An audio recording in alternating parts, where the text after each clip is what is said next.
truth now. Yeah.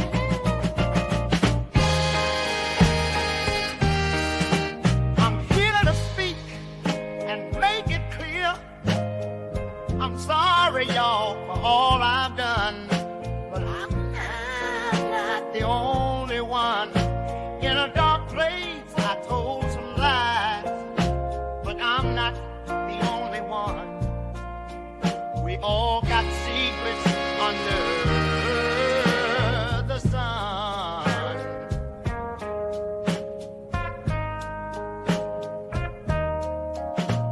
In the shadows, we played the game. Now I'm standing here taking the blame. A lot of y'all was at the freak off too, so don't put it all on me. That's just the truth. I've been up and down this road trying to find my peace. Confessions of a man without a release. Oh, now, hey. In the mirror, I saw the truth hiding in plain view. I'm coming clean now, this burden to undo. We were all there dancing shadows in the night, acting wrong when we knew what was right. But deep inside, there's more you must see. In this room of mirrors, it's not just me. I walk this path with heavy chains, trying to shed those sins, erase the stains. I've seen the highs and the crushing lows, fading in the spotlight. That's how it goes.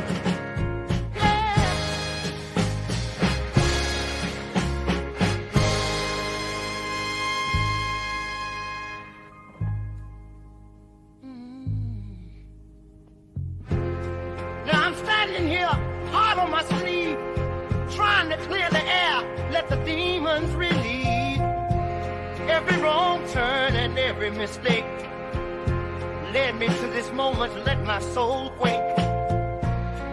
Plays a part in the shadows deep, lost in the game. It's promises to keep.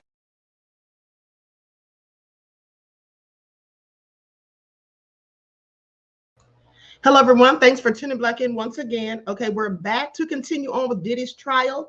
Okay, they've already finished opening statements and the witnesses are going to be testifying. Okay, so let's get ready to get back to these updates. Before we get started, let's have a brief word from my sponsor at 12 Tribes. Do not buy 12 Tribes on Earth hair growth oil and hair magic elixir unless you want super healthy, gorgeous hair that grows. They have a whole line of amazing hair growth products, including hair growth leave-in conditioner spray, hair growth shampoo, hair growth spray, and hair growth butter. I'm starting to sense a theme here. They include quality natural ingredients. They smell amazing, and you can see the results for yourself. So if you're looking for healthy hair growth for your natural or relaxed hair, try 12 Tribes on Earth today.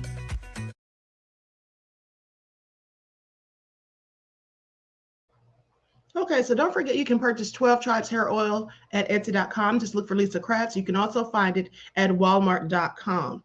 Okay, so welcome back, Andrew. We the people is here. Nessie X, Miss AP, James Allen's in the house, Claudette. All right, let's get into it.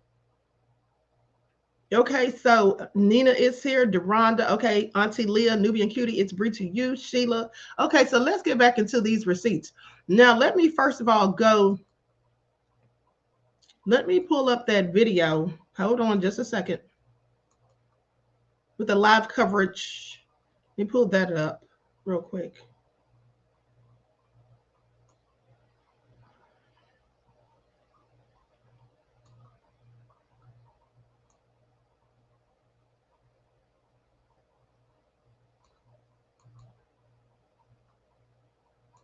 Okay, let me share my screen.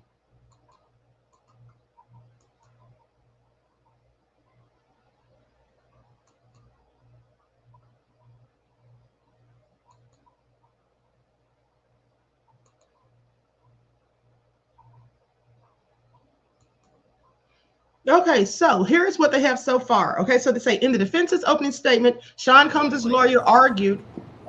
Hold on, let me beep this for a second. Right? Exactly.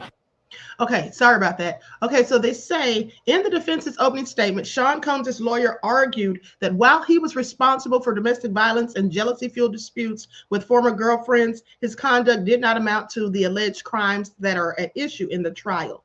Okay, Tania Garagos implored jurors to see that legal distinction and not to judge Combs is to see that legal distinction, basically, and not to judge Combs for his unconventional sexual preferences, which she described as consensual threesomes by adults. As for the government star witness, Cassie or Cassandra Ventura, Garagos sought to undercut her testimony by noting that she had stayed in the relationship for over a decade.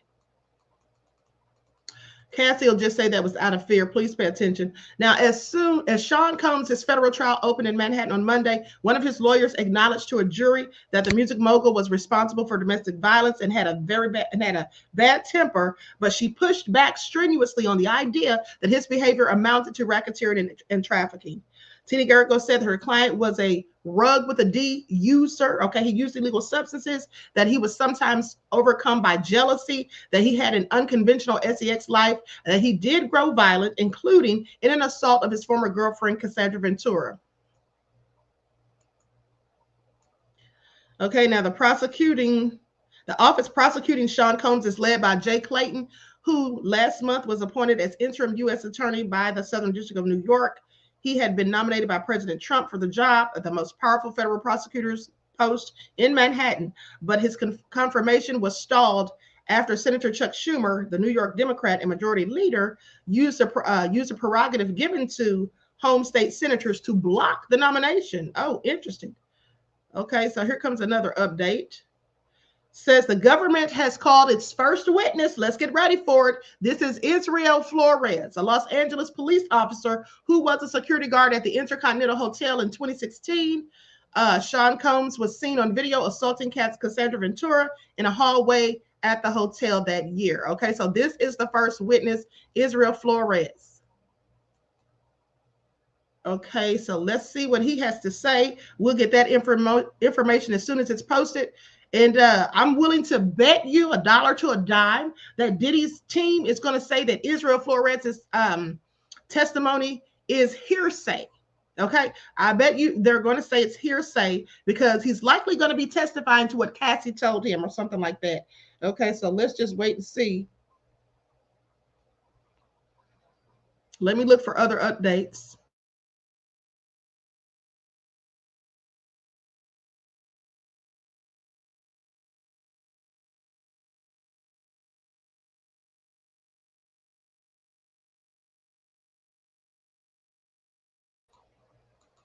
Okay, here we go.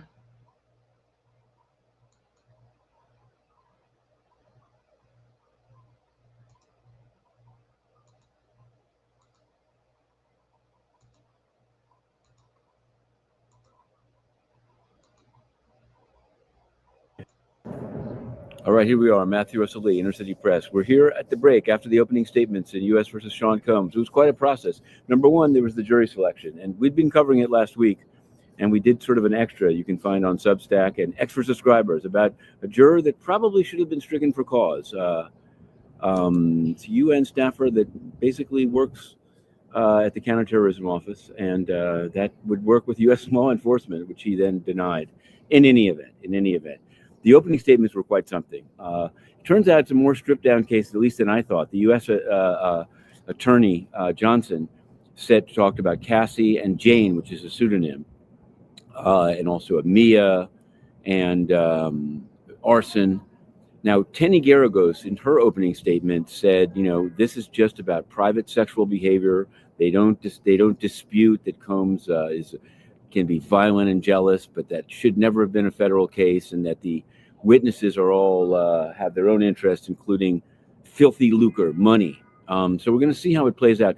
Right at the end, after the jury left, Brian Steele, they brought up from Georgia after the Young Thug trial, made some evidentiary objections about the reports about the hotel, Intercontinental Hotel lobby, elevator lobby violence. So that should be resolved this afternoon as the witnesses began, including with some hotel witnesses. So Inner City Press, we're on the case. We're covering other cases too. I just stopped at the Mag Court. A man was released after 2 uses of a gun. Well, 1 brandishing and 1 using. Ordered released, but there's been a request by the government for a stay, which was denied, but they're going to be appealing it.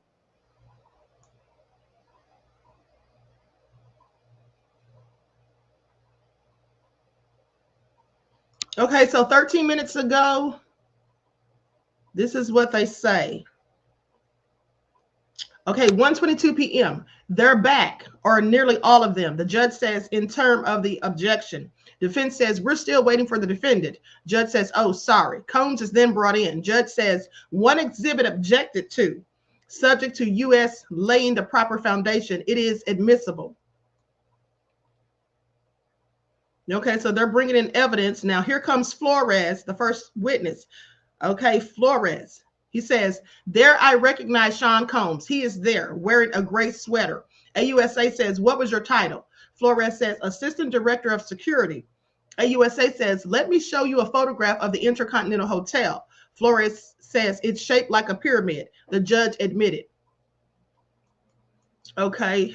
AUSA says, we call LAPD officer Israel Flores. Okay, I'm sorry. I read this backwards. This should have been first. And then he was sworn in. Flores says, I'm also a reservist for the Army. I was a guard with Securitas in 2016. Securitas. Okay. I know a lot of people that worked there when I used to do security in college. Anyway, in the Intercontinental Hotel near Century City. Okay, that's where he was stationed. AUSA says, what happened on March 5th of 2016? Flores says, I was told of the 6th floor. That's when he says he recognized Sean Diddy Combs and says he was wearing a gray sweater. Okay, and then he told his title and all of that. Okay, so let me see what else they have. I'm going to go back to the other video while we wait for further updates on this.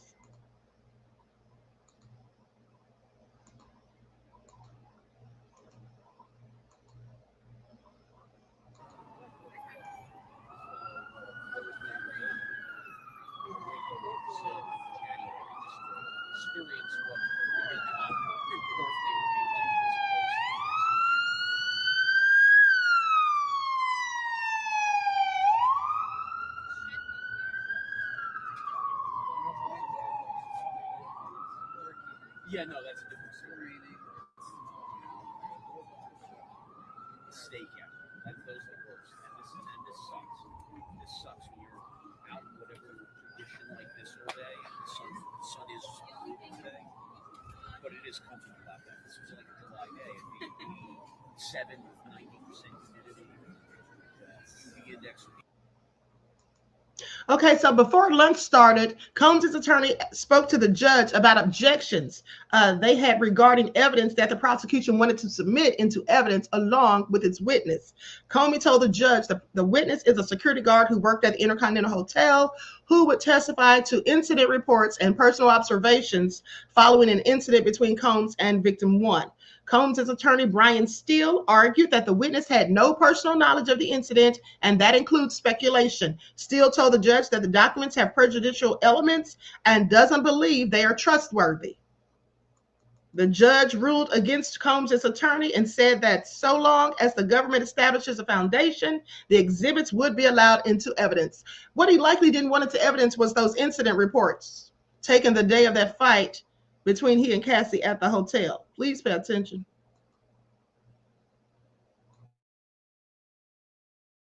I think the same reporter was just with. Oh, with Lisa, yeah.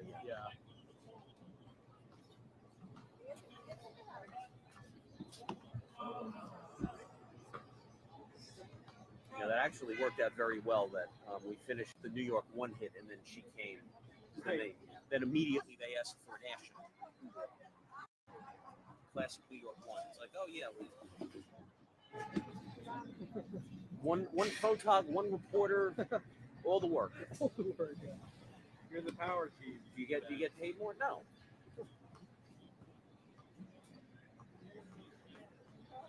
Where's she parked? She ended up taking an Uber down here today.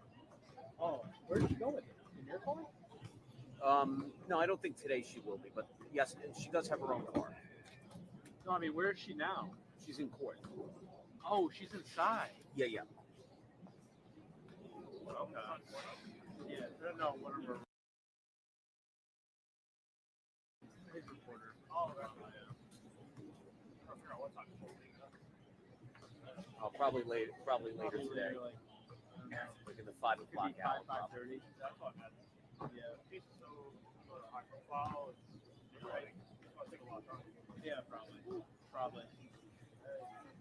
I like your camera. Thank you. It's Fuji? No, it's all like a. Oh, sick, man. Yeah, I'm doing a film for like most of it. Yeah. I'm down with my last role. I really. What's an actual film? It sounds like you just looked at it. No, it's some camera. Yep. Oh man, I'm looking there. Look.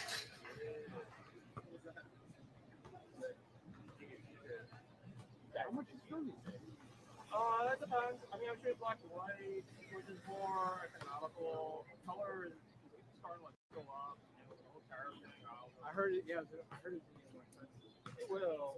Maybe not by much, but some stocks will probably. How much is one photo right now? Black and white. Black and white. I mean, the one I have in here, I paid like $7 for that roll specifically. There's a filter inside it. That's pretty cheap right now. It used to be like a little more, but now it's like a little more like affordable. Try it. Oh, cool. Yeah, so color, like, you usually pay like $7-$20. How many photos that roll get? So for this one after 2, there are others that are 24. It's all color or 24. I got a food film in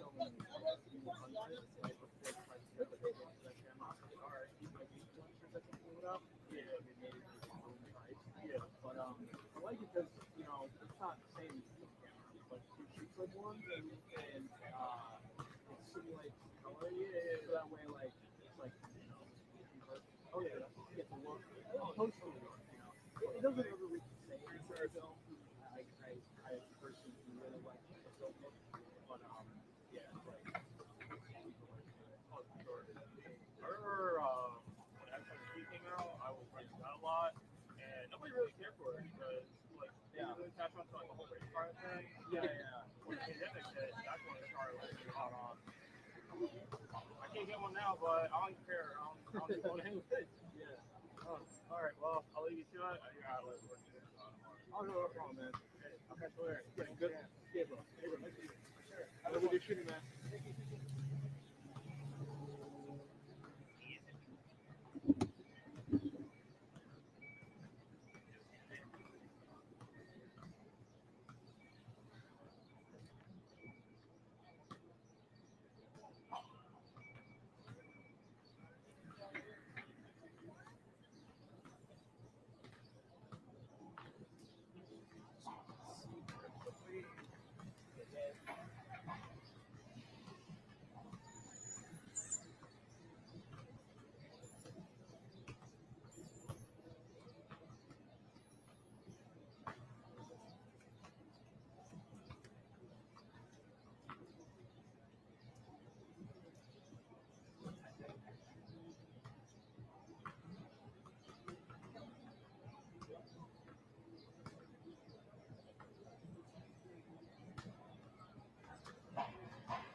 cool.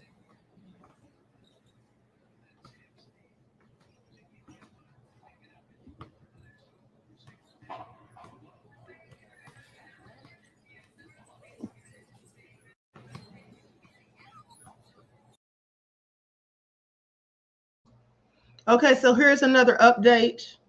Prosecutors were using the trial's first witness, Israel Flores, a former security guard at the Los Angeles hotel, to introduce recordings of Combs' beating of his then girlfriend, the singer Cassie Cassandra Ventura, at the hotel in March of 2016. Defense lawyers had unsuccessfully tried before trial to get the video banned from the trial on the grounds that a recording that aired on CNN last year was unfair because it was edited and incomplete. Prosecutors say they are not airing the recording that CNN aired. Instead, they plan to show the jury recordings taken within the hotel. I still wonder who took those recordings. Okay, so let me just keep looking for these updates.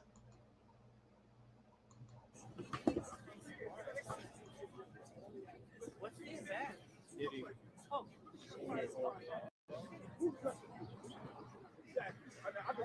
When I say who pressed you, I say I'm not here to judge. I'm telling you, all these people here are here to see me. This fuck that shit is thing about me. Okay.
Fucking like now.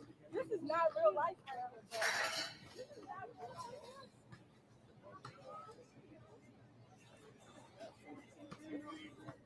Constricted, difficult.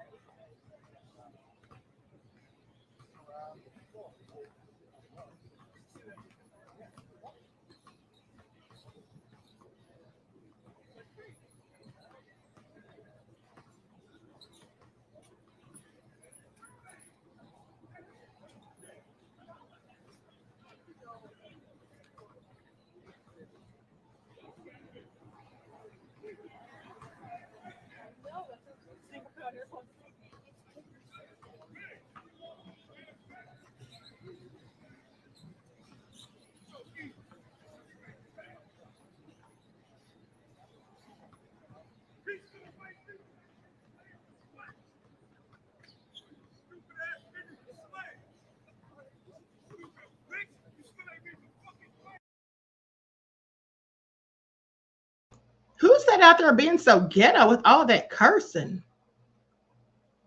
They need to sit down somewhere, honey. Please pay attention. Do y'all hear that? All that cursing in the background?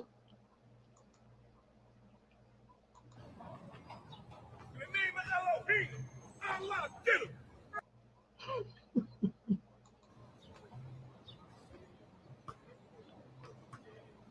Who brought me lunch? A white man. Who helped me?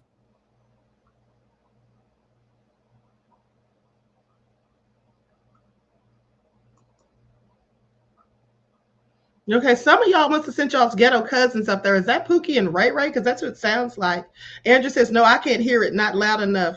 Turn it up, please. Honey, I don't want y'all to hear it. That's why I paused it, beloved. He's talking real crazy. He sounds and looks crazy, okay? Hold on. Let me check for more updates.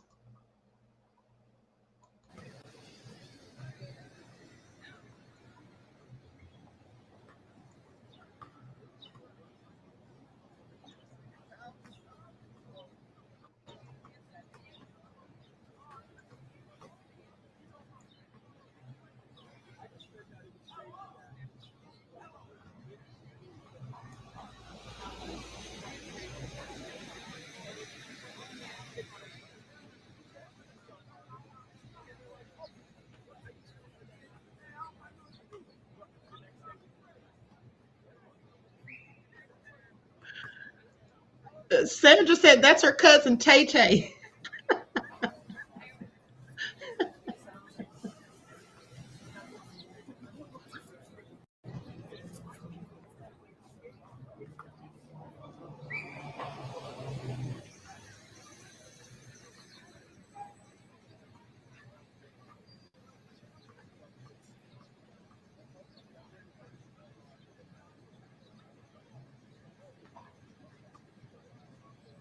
These updates aren't coming in fast enough.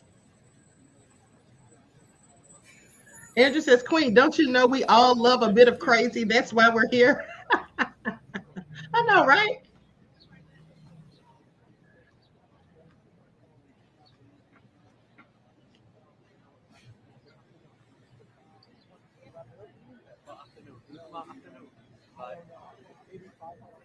Doesn't do like come out for dinner?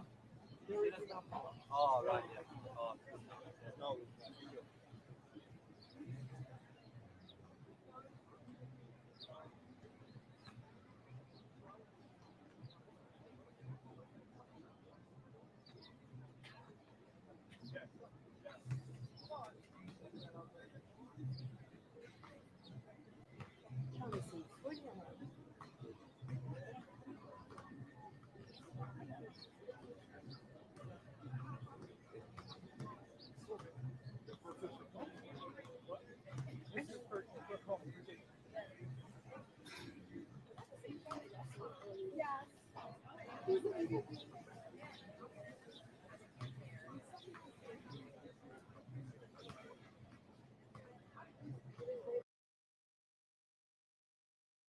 Okay, a couple of more updates.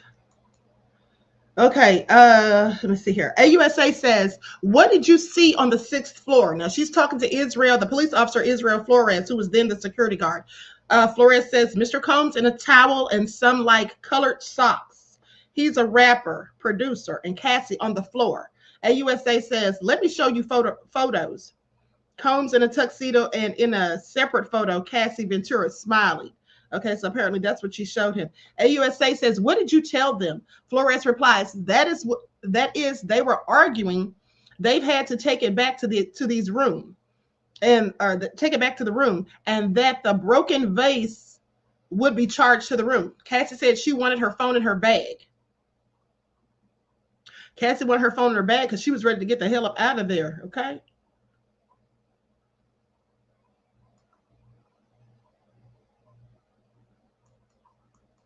Okay, Flores says, Miss Cassie said she wanted to leave. Mr. Combs said, you're not leaving. I saw inside the room a male black wearing dark clothing. That was probably the escort. Okay, AUSA said, what did Mr. Combs do after Cassie left? Flores says, he called for me. He was holding a stack of money, not to tell anyone. But here you are telling. So Diddy should have saved his cash.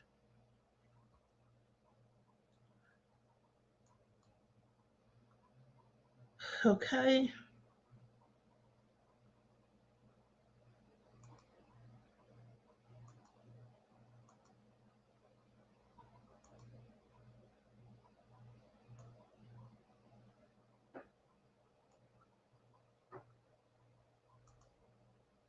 Okay, so still waiting for more updates.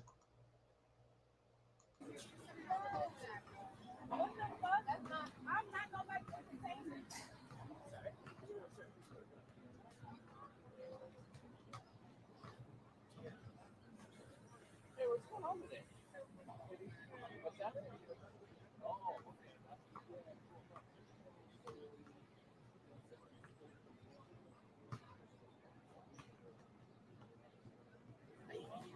Is the verdict coming out today?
So I want you all to pay attention to something.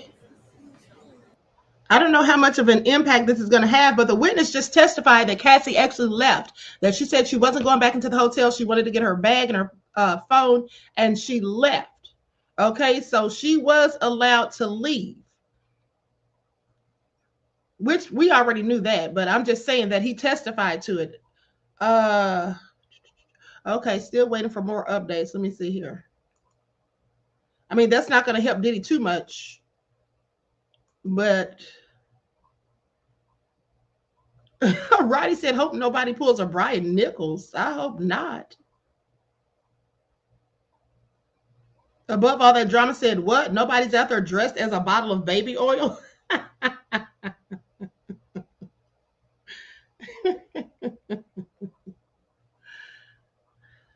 Nefarious. All I can say.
Andrew said, Queen, wasn't that when he was hanging that woman off the balcony by her legs?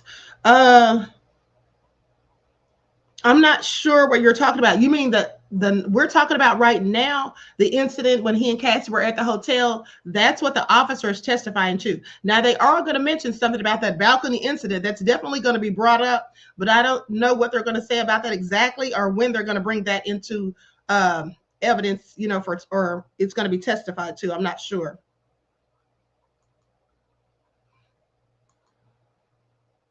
Okay, Officer Flores, who was a security guard at the Intercontinental Hotel. Hold on. Okay, who was a security guard at the Intercontinental Hotel, is recalling the day he was called about a woman in distress on the 6th floor. When he got off the elevator, he says he saw Combs seated in a towel, motionless, with a devilish stare. Huddled in the corner was Cassandra Ventura, covered by a hoodie. Shards of broken glass of a vase or the vase was scattered on the floor. Ventura told him she wanted her bag and wanted to leave. Flores says Combs offered him a stash of cash, enough that would fit between his thumb and his pinky. And he said that he understood it was to be a bribe. He was telling me, don't tell anybody. Imagine that. Imagine somebody offering you a stack of cash and saying, don't tell anybody.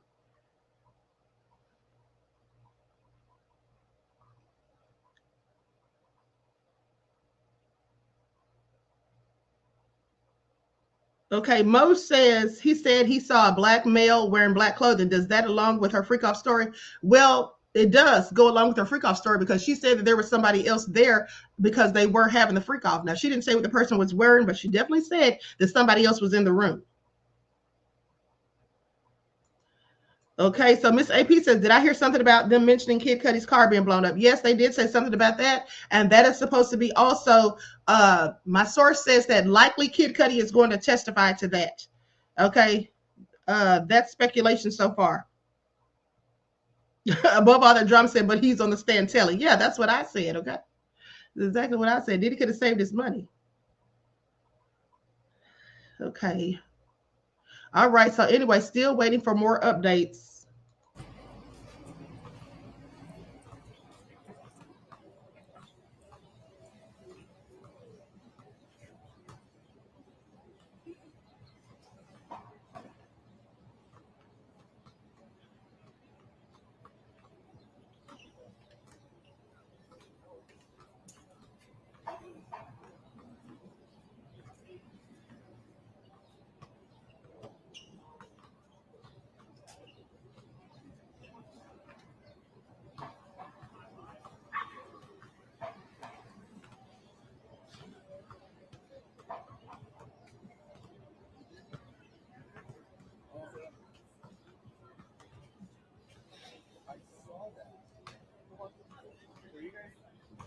For Diddy.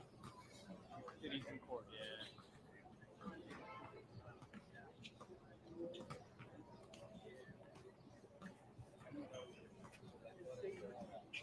Nah, jury selection and then say his testimonial. I think they're like jail after that, so I don't know which way they take him. I don't think yeah, lawyers have. What? Well, I would do the exact same thing. All right, thanks guys. See ya.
Okay, so AUSA says, what did you say? And then Flores, the officer that's testifying, says, I said, I don't want your money. This is after Diddy offered him the money. He says it was enough to hold between his pinky and his forefinger.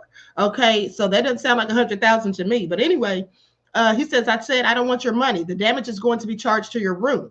Where did Cassie go? This is what AUSA asked. Flores then says, after I spoke with her, she left. A car pulled up and she left in a black SUV. AUSA says, was there a driver? Flores says 7 feet. I don't know what that means, 7 feet. She says, was there a driver? He responds 7 feet. Not sure what he means by that. Flores then says, he said, she wants to leave. I said, I'm talking to her, not you. They left. AUSA says, then what? Flores says, we went up to Mr. Combs' room to remind him of the hotel rules. He opens the door and grabs the phone and says, are you recording me? I pinned him to the wall.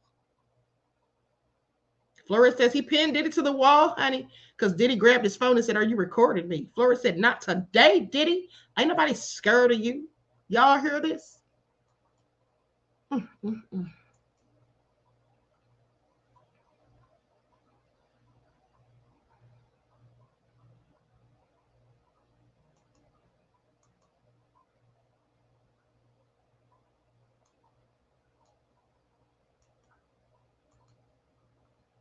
Okay, so I'm going to look for more updates.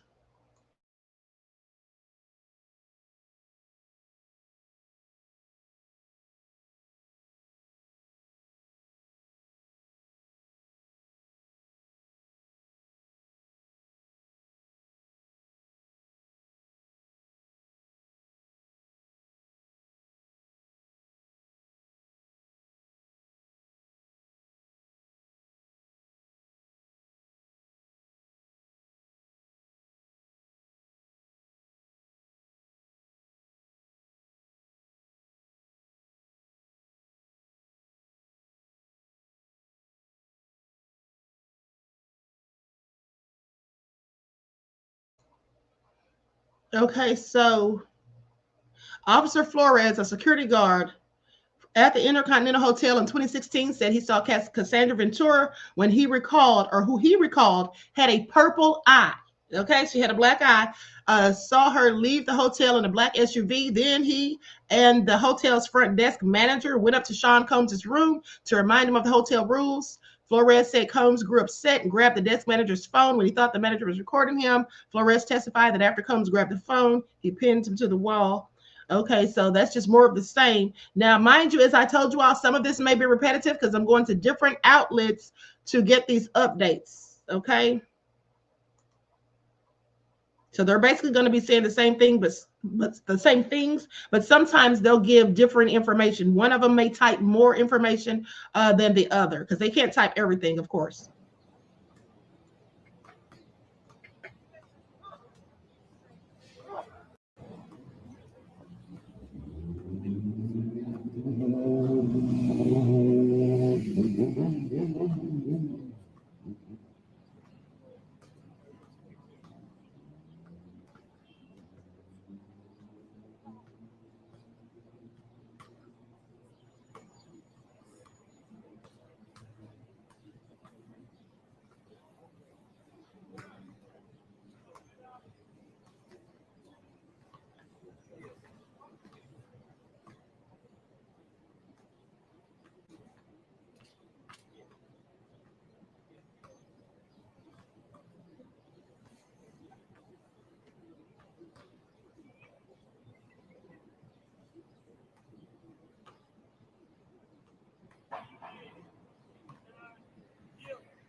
Flores said that when he responded to the call of a woman in distress on the 6th floor at the Los Angeles Hotel, he came across Combs sitting in a chair, slouched down with a blank stare, like a devilish stare, just looking at me. He said he announced that the hotel's floor display was destroyed and told Combs it'll be charged to his room. As he escorted Cassie and Combs to their room, he said Cassie indicated she wanted to leave. Okay, I'm sorry. This is just the same thing. Basically, I'm telling you all that I'm going to different sources. Hold on. Okay, so nothing. Hold on. Let me see here. What is this?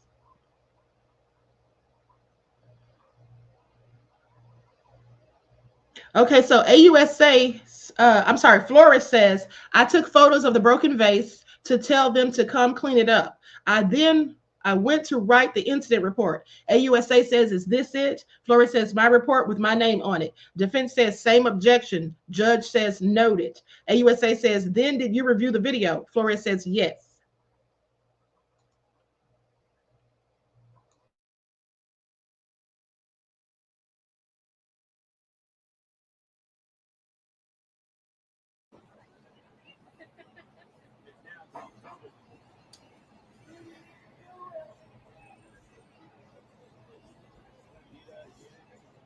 I'm good.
Okay, so breaking news, Tory Lanez has been stabbed in jail. Okay, I'm going to go to that report while we're waiting for more updates on the Diddy trial. Okay, so everyone, please don't forget to like and share. Thank you in advance.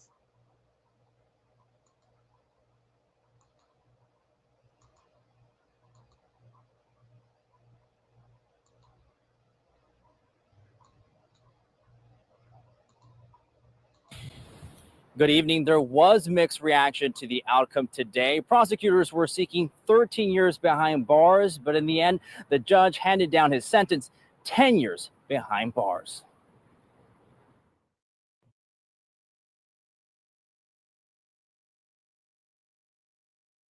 Okay, that must be an old report that they included. Hold on just a second. Let me read what's going on here.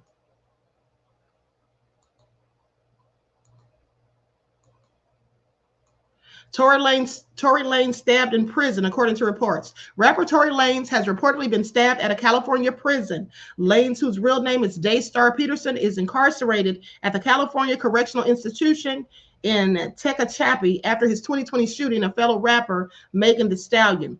Now, according to multiple reports, Lanez was taken to the hospital to Bakersville after another inmate stabbed him. Lanez is expected to survive the attack. I wonder why somebody stabbed this man. I wonder why somebody stabbed him. Probably just hating. Who knows? They need to. Why is he even in general population? So the motivation behind the stabbing has not been revealed, but Lanez has continued to draw public attention even after he was sentenced to 10 years in prison in 2023. Despite Megan Thee Stallion, whose real name is Megan Pete, telling a jury that he fired 5 shots while yelling "Dance, Biatch, Dance" after a party at Kylie Jenner's Hollywood Hills home, Lanez has continually asserted his innocence. Thus far, his appeals and legal maneuverings have failed. Wow, they won't even grant him an appeal. Well, I hope that he's okay. Prayers for his speedy recovery.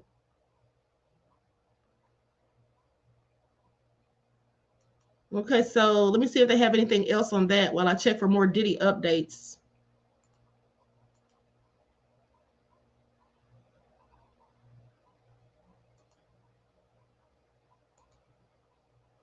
The prosecution's witness, hold on.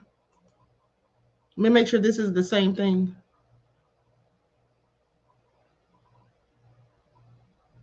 Okay, nothing new. They're just basically saying that the officer, Israel Flores of the Los Angeles Police Department, has been testifying since court resumed after lunch.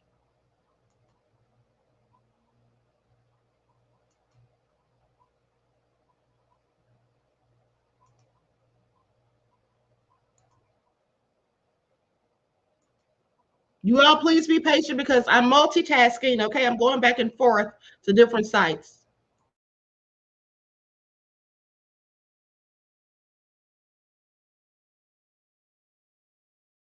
Okay, I'm going to have to turn that off right now because they're playing music. Hold on.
Okay, so hold on, beloveds. AUSA says, I'm handing you a thumb drive with videos. Uh-oh, here comes the videos, you guys. Video show AUSA said, did it have audio? Flores says no. AUSA says, let's walk through it. Who is this? Flores responds, Cassie. AUSA says, who is this? Flores says, Mr. Combs. AUSA says, what's happening here? Flores says, she picked up the wall phone. It's about to get juicy, y'all. Please pay attention.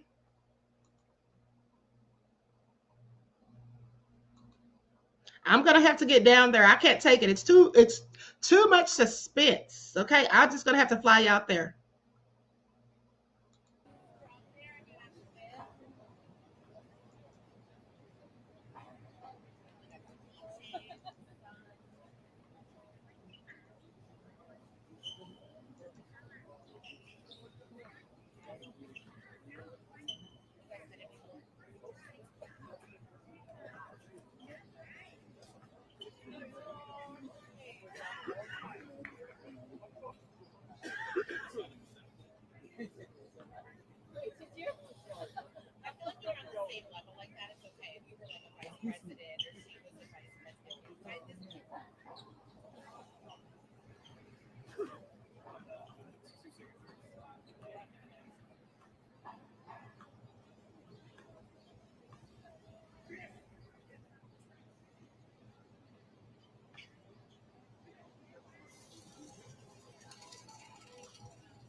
Okay, so you all listen to this. They say the jury is now seeing the hotel surveillance footage of Sean Combs wearing a towel as he strikes, kicks, and begins to drag Cassandra Ventura down a hallway. This is a clip of the video published by CNN last year, but is noticeably slowed down. Combs' lawyers had argued that the published clips were sped up, making the assault look even more violent.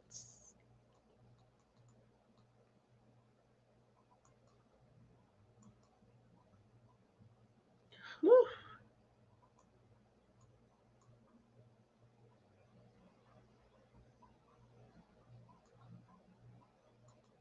Okay, so you guys hang in there while I get more updates, beloveds.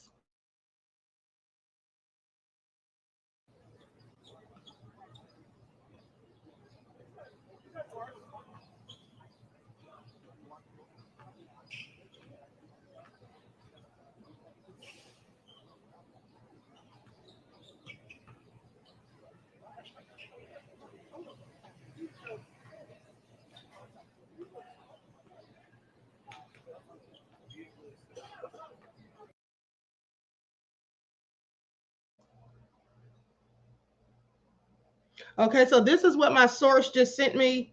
They say Assistant USA Attorney Christy Slavic played surveillance footage from the hotel altercation for the jury.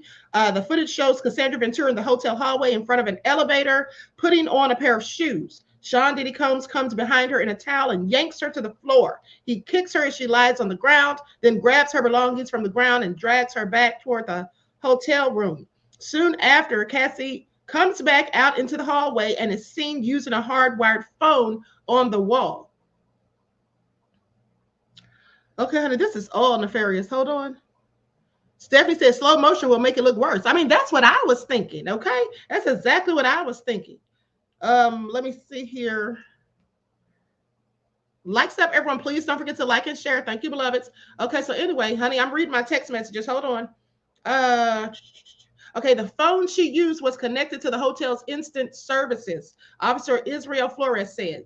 Now, that operating service contacted Flores to respond to the scene. Combs can be seen pacing in the hallway while still wearing a towel in the reflection of a mirror on the wall. Combs throws a vase that shatters. The broken vase and flowers were strewn across the floor. When Flores arrived on the scene, the former security guard says, when asked, Flores testified Ventura told him that she just wanted to get her phone and bag and she wanted to leave. Prosecutors are working to lay the foundation to eventually show the jury that the hotel surveillance footage from 2016, first published by CNN, shows Sean Diddy Combs grabbing, kicking, and snatching. And also, this is the precursor to proving that it was trafficking. Okay, please pay attention. Hold for more updates, beloveds.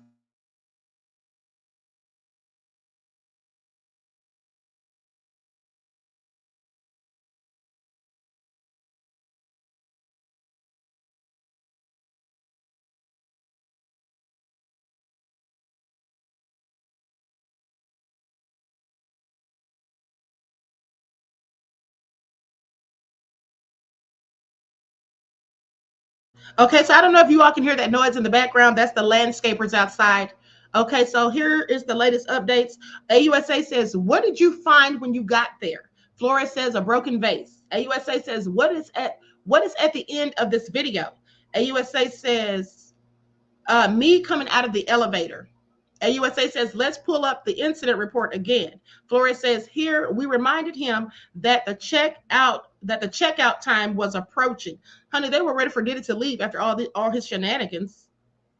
Okay, so AUSA says, what did you add to the incident report after you reviewed the video? Flores says, I described what I saw in the video. AUSA says, what else did you do with the video? Flores says, I recorded 2 videos of it with my iPhone to show my wife at home. Oh, so that's who recorded it on their cell phone, you all. The security guard was the one. Remember when I told you guys a few weeks ago that there was supposedly a cell phone recording that was different than CNN because it wasn't sped up or altered? That's who did it. I kept saying, I wonder who was recording that. I thought maybe it was the person who was there for the freak off, but no. The officer is saying that he recorded it to take it home and show to his wife, honey. Please pay attention. Okay, let's see if they have anything else.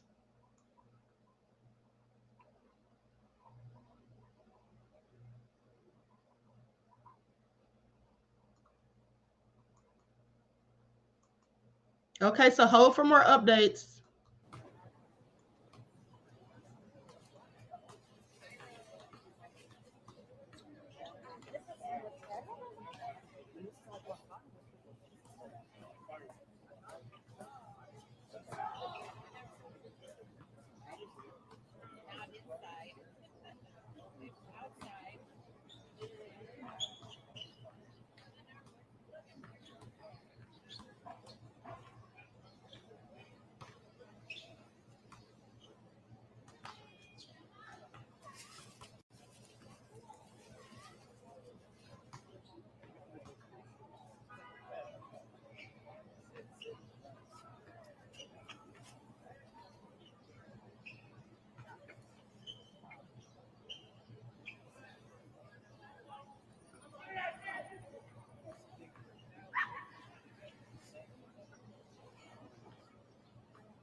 Okay, so my source just texted me saying that the list of accomplices is going to be named soon, as the prosecutor warns he didn't act alone.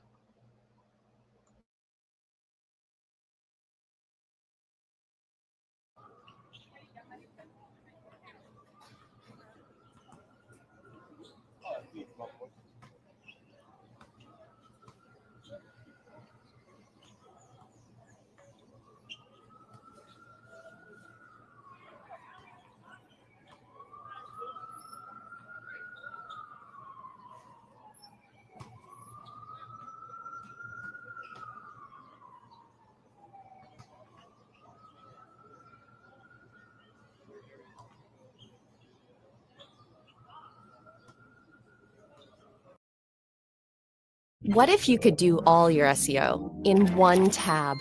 Meet SEMrush, a tool to find winning keywords.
Okay, American Isness says we are literally talking about a domestic violence dispute, not RICO evidence.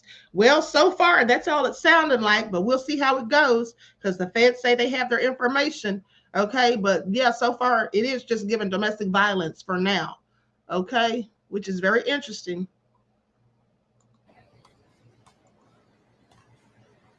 You know I'm not gonna break in your car.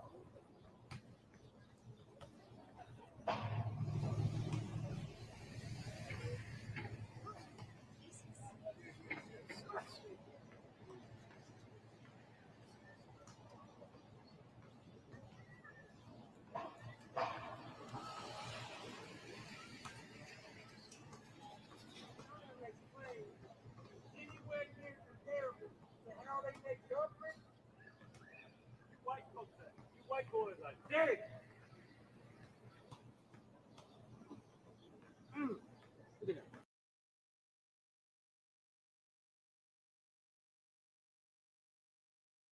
Y'all, this just in. They said Terrence Howard's daughter makes a claim that she was molested with an M at the age of 7.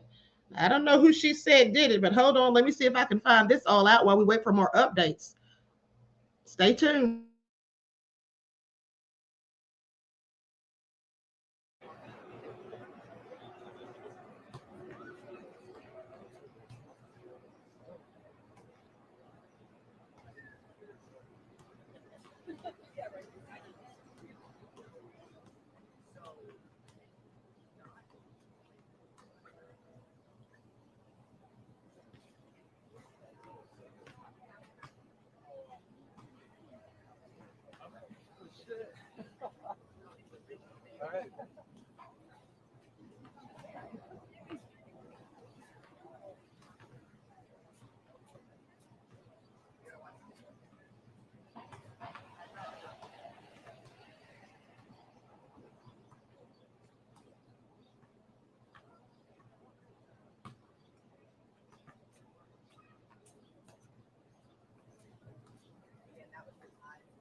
Okay, so another update says much of the public will be familiar with the footage of Sean Combs assaulting Cassie at the hotel, but this testimony is introducing us to some new information and images. Okay, so it's going to be worse than we probably thought because they have more information and images with the footage that's being shown. The jury saw photos of the aftermath of the assault, including a broken vase, dirt splattered on the wall. Okay, the officer who has been working who was then working at the hotel testified he did not call the police because Ventura wasn't answering his questions and insisted that she just wanted to leave. Okay, so if anybody's wondering why he didn't report it to the police, because Cassie wouldn't answer any of his questions. And see, that just shows that she was protecting Diddy. Now, the jury also saw new footage of the aftermath of the assault, and it was secondhand footage. Officer Flores recorded the hotel video on his own cell phone.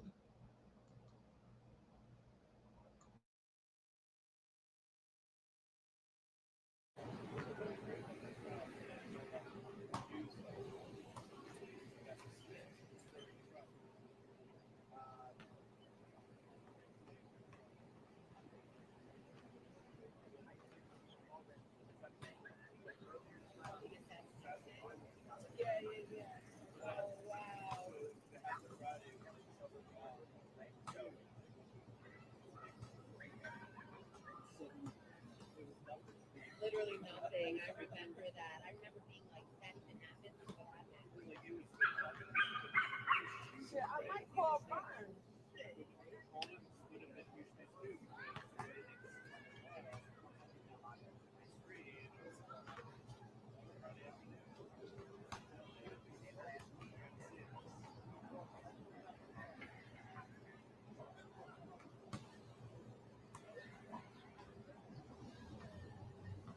You were there. You were. She's like, guys, I have to edit. If you open up that big piece and do it, then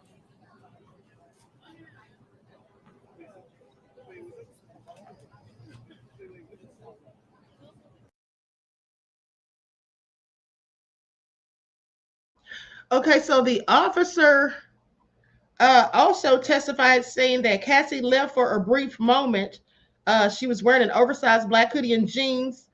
Okay, moments later, she returned to the entryway of the hotel room to get her belongings, and then she left a short time later. A short time before the recording, Combs violently attacked her in near the elevator bank. Okay, then it says he punched, kicked, and dragged her, storming off and returning to charge. He punched, kicked, and dragged her. Okay, before storming off and returned to charge at her with a menacing glare as she used a common area phone to call security. Combs is pretty much started to argue again, and I'm trying to de-escalate, and I'm telling him to go back to the room. This is what the officer is testifying to, honey. You're right, Joyce. Getting juicier and juicier, honey. Please pay attention. Okay.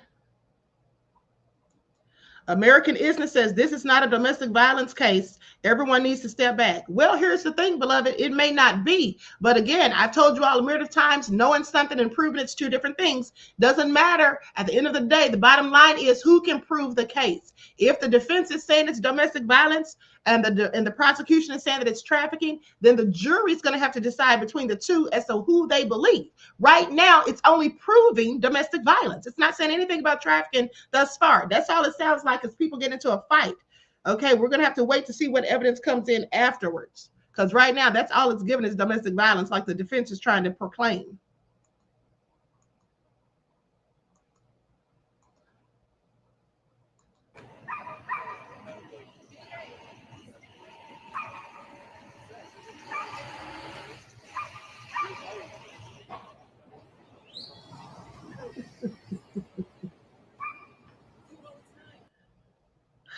Above all that drama, you are so nefarious.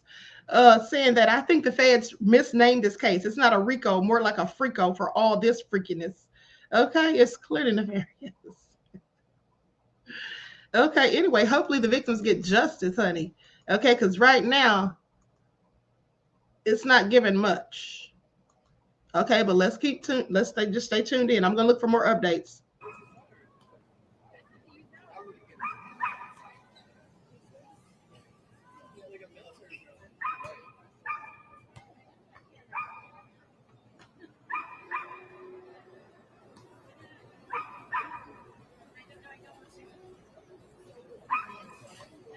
Y'all, it's about to get good.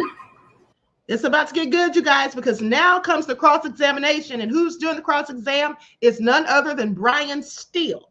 Okay, so they're going to be letting Brian Steele do these cross-examinations. Probably not for Cassie. Hopefully they'll get one of the females to do that if they know what's good for them. But they're going to let Brian Steele. He's getting ready for the cross-examination of Israel Flores. It's already begun. My friend just texted me. Okay, so let's wait for more details on that.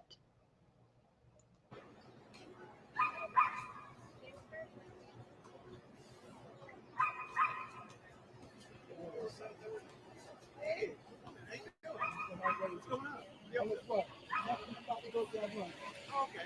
You're not working this though, right? Okay.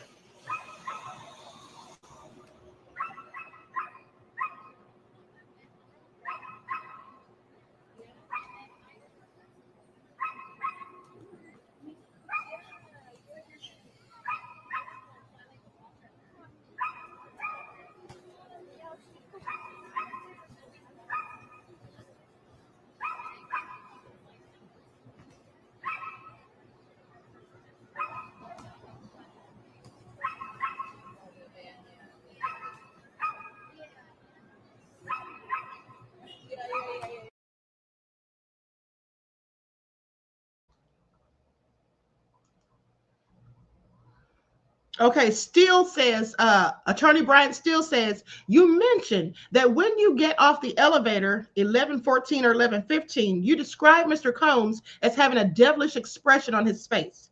Flores says, that's my opinion. Steele says, when you get off the elevator, what's in your hand? Flores says, my radio. Steele then says, Mr. Combs did not attack you, did he?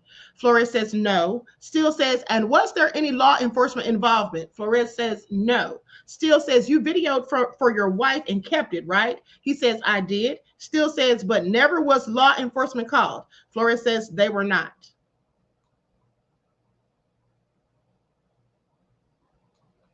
Okay. I can't wait to hear the rest of this. Above all that drama said that dog is making my dogs cut up.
Okay, Attorney Brian Steele says, so it wasn't important 9 years ago, but only now.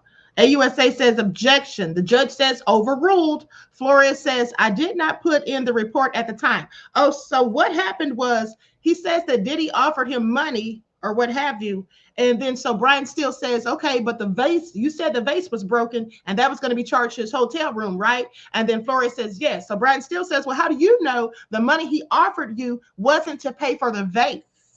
Okay, please pay attention. He's making a good point here. Okay, even though we know that's not why Diddy was offering him that cash. Okay, please pay attention. But that doesn't matter because what he's trying to do is cause doubt in the jury's mind. Okay.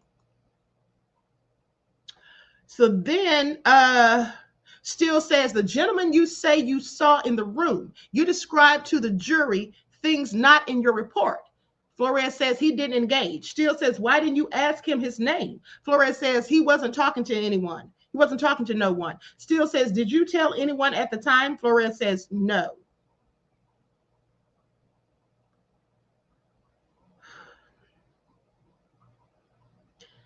Okay, so hold on. That's all I have for now. Let me see what else is popping up.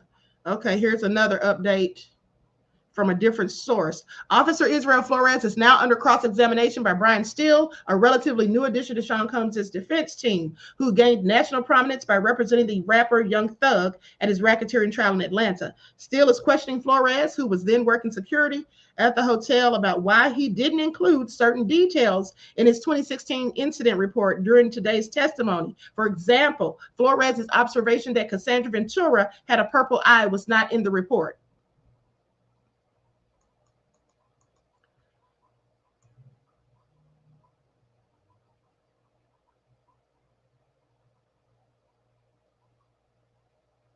Okay. Let me see what's going on over here.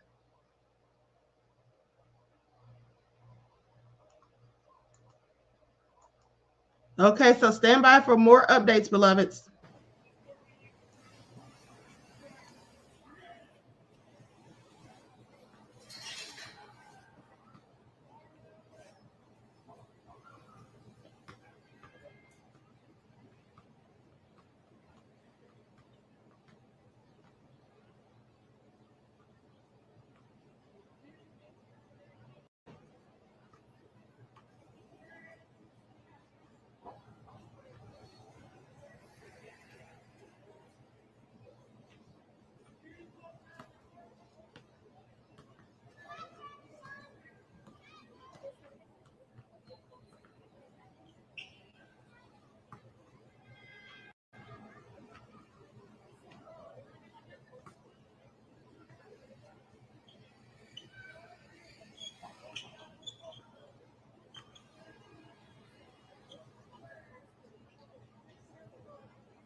All right, so hold on. Okay, Israel Flores is being confronted on cross-examination about why he omitted from a hotel incident report a couple of compelling details about his interactions with Sean Diddy Combs and Cassie Ventura. Okay, defense lawyer Brian Steele is pressing Flores on why he failed to document two things that he today told the jury: that he saw Cassandra Ventura with a black eye after responding to a distress call from her, and that Combs ordered her to leave the hotel. Ordered her not to leave the hotel. Flores testified that he remembered the event clearly, including those key details, even though it happened nearly 9 years ago. I remember most of the incident. Also, when Brian Steele questioned him about whether or not the money was for a bribe, or he said, how do you know it wasn't for him? Because you said that the damages will be charged to his room. Flores replied and said, no, definitely it was for a bribe. Okay. So like he's saying, he's pretty sure that's what it was intended for, which we know that's what it was for. Come on, didn't care nothing about the hotel room being left in disarray. Okay, so hold tight, guys.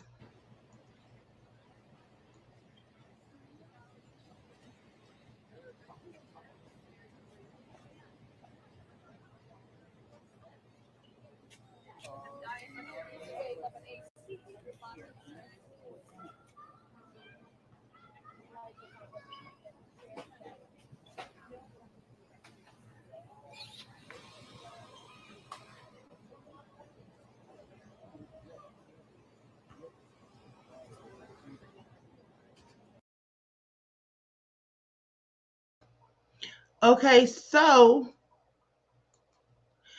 Attorney Steele says to Flores, and the 7-foot driver, do you know who it was? Flores says, I don't know, but Cassie knew him. Steele says, you didn't put it in your report that you offered to call law enforcement, but she refused. Why not? Flores says she said no, so there was no reason to include it. Now I want you all to pay attention, because this might help Diddy's case, where they're saying that she was allowed to leave. Diddy told her not to leave, but he did let her go ahead and leave. And then also Flores offered her to call the police, supposedly, and she said no. So this shows that she had an opportunity to call the police. And also she left the hotel that day. So when she left, she could have called the police when she got far away from Diddy, but she didn't. Okay, so all of this is going to look like she was complicit, probably. I don't know, but we'll see how it goes. Now Brian Steele says, you said you put Mr. Combs against the wall. That's aggressive, isn't it? Flores said it could be, but I only put my forearm against his chest. Brian Steele says, but you didn't put that in your report. Flores says, you're asking me to put more detail in my report. Well, yeah, you should have put that in your report. And here's the thing. Now, let's not forget that the Queen used to do security when I was in college, okay? And the thing is, you're not supposed to put your hands on people. You're supposed to de-escalate, and you're not supposed to put your hands on people at the end of the day. So that's clearly why he didn't put it in the report, because he didn't want to get fired, okay? Because he knows he wasn't supposed to put hands on anyone. If anyone put their hands on him, he's supposed to call the police, all right?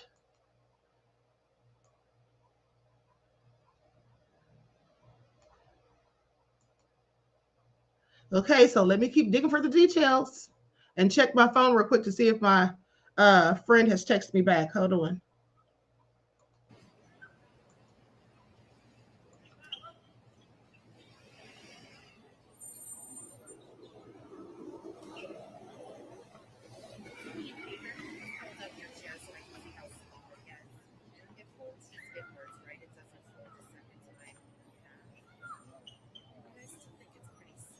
Another thing, in my opinion, is that the officer should not have said that the money was definitely a bribe.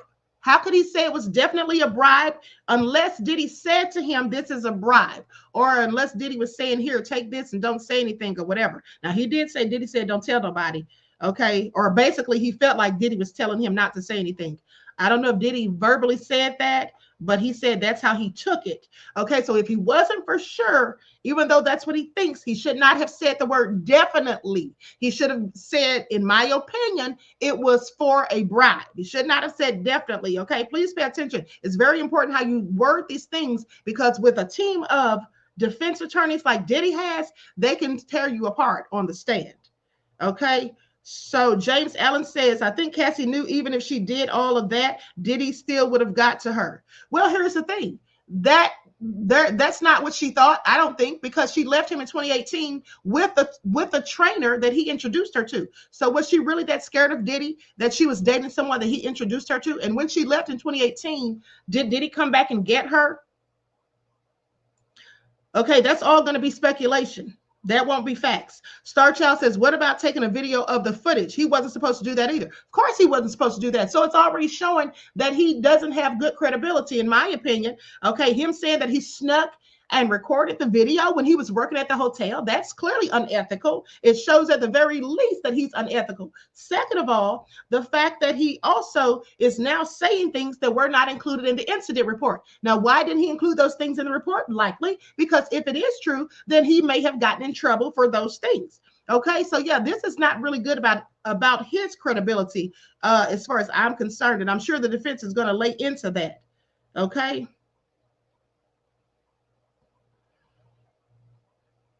And who is this 7-foot driver? I'm just so curious. How does he know the man was 7 feet tall? Did the man get out of the vehicle when he pulled up for Cassie?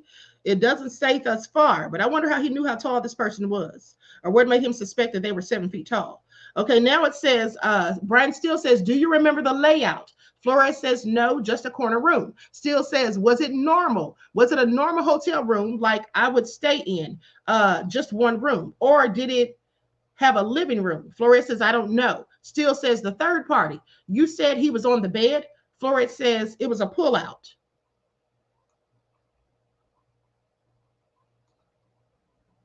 You know, I would just think that if this security guard was really doing his job, when he saw that stuff going on and he went to the room and saw another person, I would have asked that person for their name and said, sir, are you okay?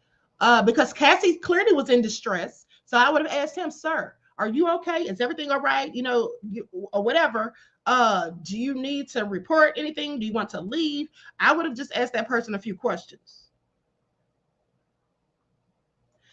Okay, Liz says Diddy's still wrong regardless. Well, of course Diddy's wrong. We know he's wrong after we saw the video. After he sat there and lied and said that Cassie just wanted money. We know he's wrong. That's not the point. The point is, can they prove their case?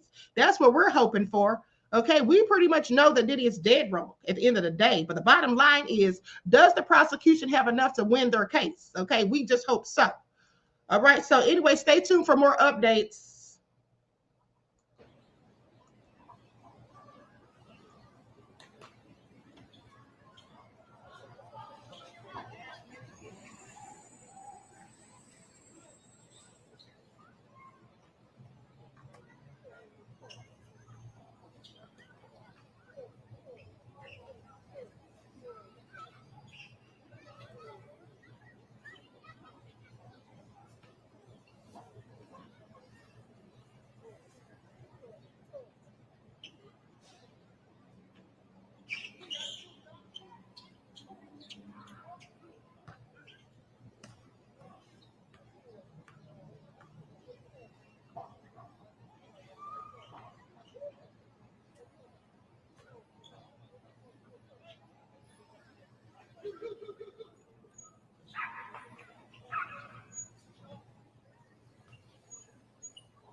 Okay, Steele says, you were in the hospitality business as well as security, right? Flores says, yes. Steele says, Mr. Combs, it was clear to you that he wanted to pay for the damage, right?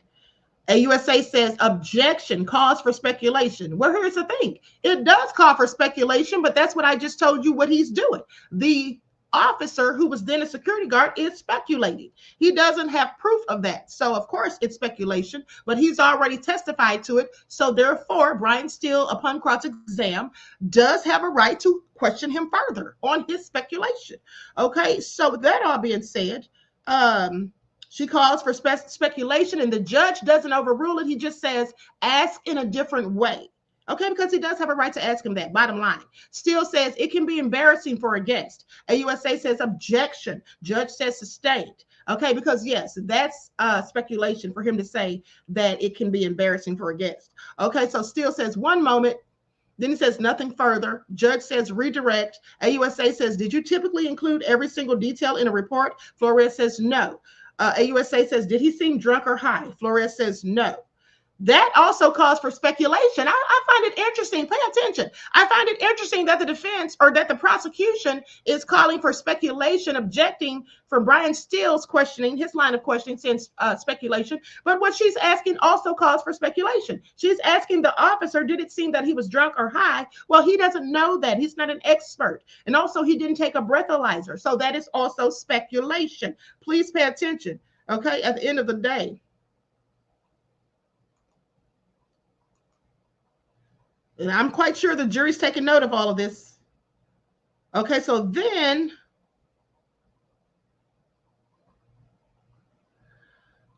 AUSA says, when he offered you money, what did he say? Flores says that he didn't want anyone to know about it, pretty much. AUSA says, which way was Mr. Combs dragging Cassie? Flores says, back toward the room. AUSA says, nothing further.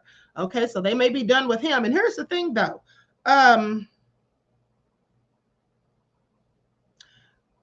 American Isness says details like black eyes were not important to mention. Exactly. I'm so glad you said that. That was what I forgot my thought, but that's what I was going to say. He's acting like, okay, I don't report everything in the incident report, which you don't. But the bottom line is, those are things that are very significant. The fact that she didn't want him to call law enforcement definitely should have been put in the report. And the fact that she had a black or purple eye, as he said it, that should have definitely been put in the report. Those are something key, okay, to the fact that she was assaulted.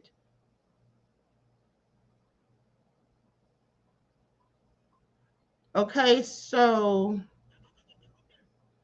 Okay, now we're just waiting for further updates. Okay, let me see what this update says. Could be the same thing because it's from another source. They say the trial's first witness, Israel Flores, the hotel security guard who responded to the assault, is finishing his testimony after cross-examination by the defense. Bit by bit, we're getting more information on the events surrounding that assault, which is central to the government's trafficking case.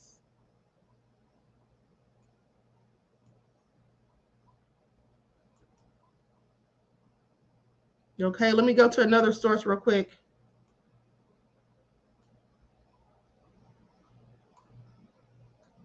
Okay, so hang tight, beloveds, because it looks like the next witness is about to pull up because they're done with Flores. AUSA said nothing further, so that's done. That's done with his testimony. So it looks like the next witness is going to be coming up real soon. Okay, so just hold tight, beloveds.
Okay, so I'm getting a report from my friend that the witness said that there was $100 bill that Diddy offered him.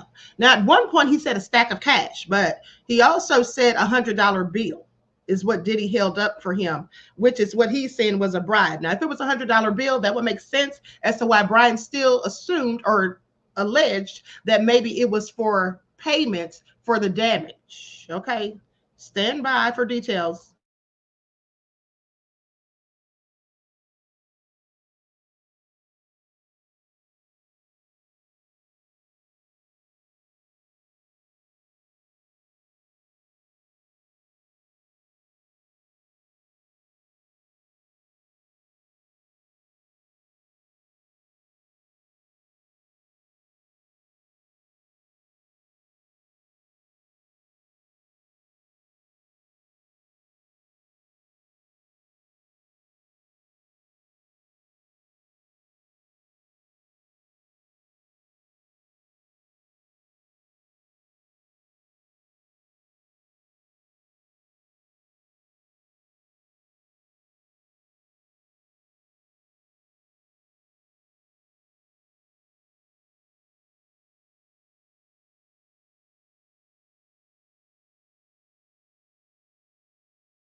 Okay, so my friend just texted me and said that there's a male escort on the stand. He's the next one to testify. Says that Cassie paid him to have relations. This was in 2012 or 2013. But let's go to this report while I get the rest of this information. The first witness has been called in the federal criminal trial against music mogul Sean Diddy Combs. A jury of 8 men and 4 women heard opening statements today, setting the stage for a legal showdown that could last 8 weeks. Combs is charged with sex trafficking, racketeering, conspiracy, and transportation to engage in prostitution. He has pleaded not guilty. NBC News correspondent Rahema Ellis is outside the courthouse here in New York City. Also with us, NBC News legal analyst Danny Savalos. Rahema, let's start with you. There are people now testifying. Who's on the stand right now, and what have we heard so far in opening statements? Let me tell you this about that first witness who's on the stand. But what they're doing at this moment, Kate, is they're playing that infamous tape about the assault that Sean Diddy Combs made on Cassie Ventura in the hallway of this hotel. Many people have seen this, and the prosecution said that they were going to play it. They're playing the whole tape right now. The first witness on the stand is a security officer at that hotel who was called about to go onto the floor, I believe it was the 6th floor, because of a disturbance. According to this witness, he says in his testimony that Combs said to him that he had a sack of money and he threw it at me, according to the security officer. And he told me, don't tell anyone about what happened. The security guard refused it and left. At that point, Cassie Ventura was outside of the area at that point. But this is the kind of thing that the prosecution was saying in opening statements that they were going to reveal to the jury, that there was a long history of criminal activity that Sean Diddy was engaged in. Kate was in play. And Rahema, you mentioned it, but singer Cassie Ventura, who is Sean Diddy Combs' ex's girlfriend, is expected to be a key witness for the prosecution. Do we know what we're expecting from her testimony, as well as the other alleged victims? And also just talk to us about the atmosphere outside court. I think I heard someone yelling outside, Diddy didn't do it. That person yelling is often at court proceedings in this area, so I'm not quite sure if that person should be taken as evidence of what many people are thinking. But I should tell you that Cassie Ventura has been painted by the prosecution as a woman who was trapped, and that she felt threatened to leave the situation she was in for 11 years, we should point out, as the prosecution said. She became connected and engaged with Diddy Combs when she was 19 and stayed with him for 11 years. And the prosecution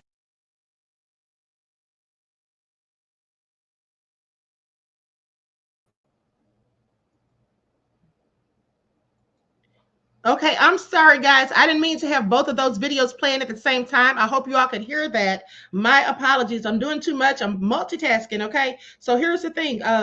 My friend just texted me saying the prosecution's second witness is Daniel Phillip. That's his name, who said that he once managed a male review show, which he calls a strip show for women. He testified that in 2012, he was paid by Cassandra Ventura for sex in the presence of Sean Combs. Okay, please pay attention. Star Child says, why is the news lady worrying about a random person saying Diddy didn't do it? What the hell? I know, right? Why is that even her problem?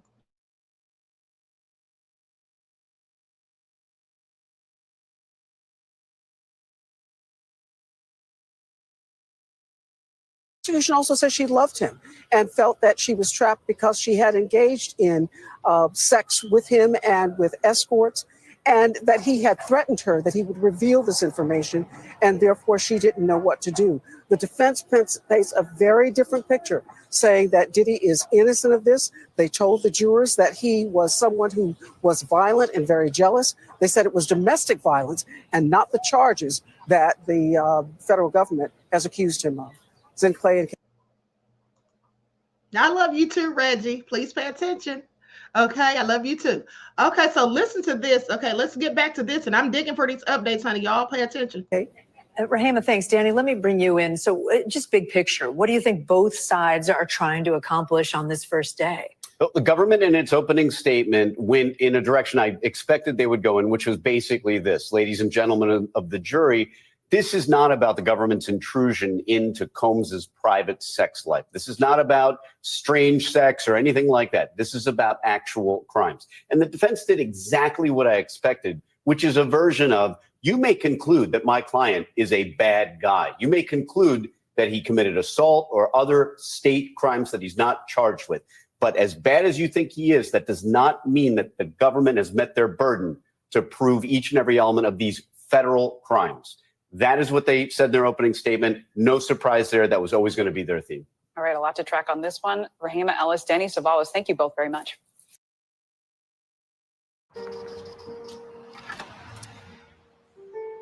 There's a reason they don't call them clean bikes, am I right? Yeah. Because it's dirt bike. Gas stations. Whew. You got to start at the top and work your way down. You want me to do yours next? Oh, you're from Oklahoma. They have to fill the silence. The bathroom code's 9914. Progressive can't protect you from becoming your parents, but we can protect your home and auto when you bundle with us. Look at this hot rodder. This morning, the federal criminal trial for Sean Diddy Combs is officially underway. No comment, Cassie. Combs' legal team and New York prosecutors are set to give opening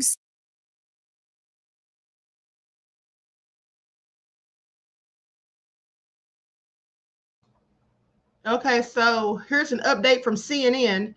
Prosecutors have called their second witness, Daniel Phillip. Phillip testified that in 2012 or 2013, he was managing a mail review. Okay, we already know that part.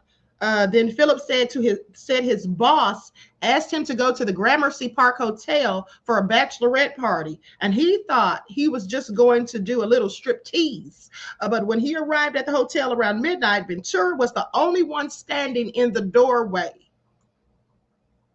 Now, I want you all to pay attention, because here's the thing.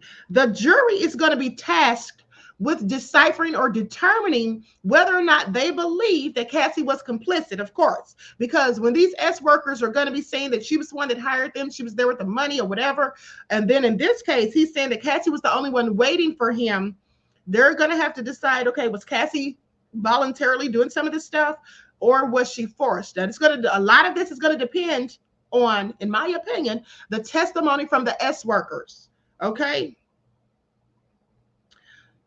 Aubrey says Cassie wanted to marry Diddy and have his baby, allegedly. Reggie said Diddy was wearing solid colors and framed glasses to appear non-threatening. Of course, beloved, you already know.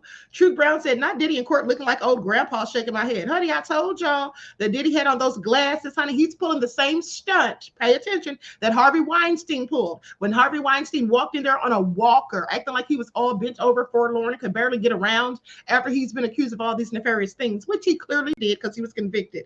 Okay. Okay, so let me check for more updates.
Okay, so here's some information I may have missed. Judge says recross, then still says there are motion sensitive cameras. So are there gaps? So there are gaps, right? Flores says yes. Still says nothing further. Next witness. That's when AUSA Comey says, what did Miss Ventura pay you for? Witness says to have SEX with her, and Sean Combs was there too. Okay, witness says my boss called me and said that he couldn't find any of our black dancers. So could I do a bachelorette party in the Gramercy Park Hotel in downtown Manhattan? A USA Comey says, what did you expect to do? Witness says, a little stripper dance. You're just going to shake a little something, had a little twerking. Okay. Male dancer then says she was in the hotel room in a red wig, stockings, and sunglasses. She gave me a few $100s. A USA Comey said, what was the room like? Male dancer says, red couches, Astroglide, a lubricant. There was a man on the right side of the room. This is all nefarious, honey. Now, male dancer says the man had on a white robe and a bandana over his face, below his eyes, and a baseball cap. From his voice, I recognize him as Sean Combs. Child, Diddy was in there incognito. Are y'all listening? Are y'all listening? He said Diddy had on a robe and a bandana over his eyes, over his face, below his eyes, and a baseball cap. He could tell it was Diddy from his voice. A USA Comey said, what did he say? The male dancer says that he was into importing and exporting. What? Okay, the male dancer says he said that he was having problems with my boss. Defense says objection. Okay, that's hearsay. Okay, if he says if he's saying that, that could be. I guess they're going to try to object and say that's hearsay. Okay, a USA Comey says I'll get back to that. After the SEX was over, what happened? Male dancer says Cassie gave me a couple of $100s more. Okay, male dancer says he said to give them my phone number. I did. Cassie called me and asked me for a photo. A USA Comey says, then what? Male dancer says she called me to go back. I did for a few hours and then a few times after that. AUSA says Combs was present and he says yes. AUSA Comey says any other locations? The male dancer says Essex House, his residence on 56th Street, I believe 210 at the time, and that her residence at her residence on West End Avenue, I think number 10. AUSA says, what name were you to say you were there to see? Male dancer says Black. So he was just supposed to say Black, clearly talking in code, I guess. Okay, so let me see here if there's any more updates on the other. Okay, so I'm going to start this video back. Statements after they finalized the jury, setting the stage for a fiery legal showdown that could last 8 weeks. The case centers around 4 main accusers, including Combs' former girlfriend, Cassie Ventura, who could testify as early as today. Ventura, who is pregnant with her 3rd child, is expected to discuss the allegations of physical and emotional abuse she first made in an explosive 2023 civil suit, in which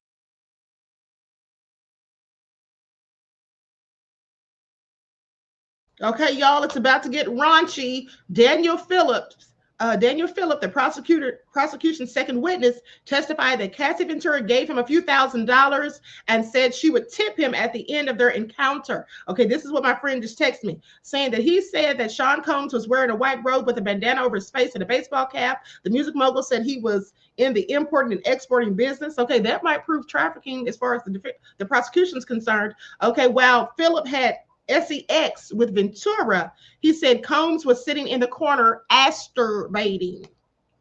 Okay, Daniel Phillips, the prosecution's second witness, says that after he left an encounter with Cassandra Ventura and Sean Combs at the Gramercy Park Hotel, she then texted him and he returned for more SEX with her.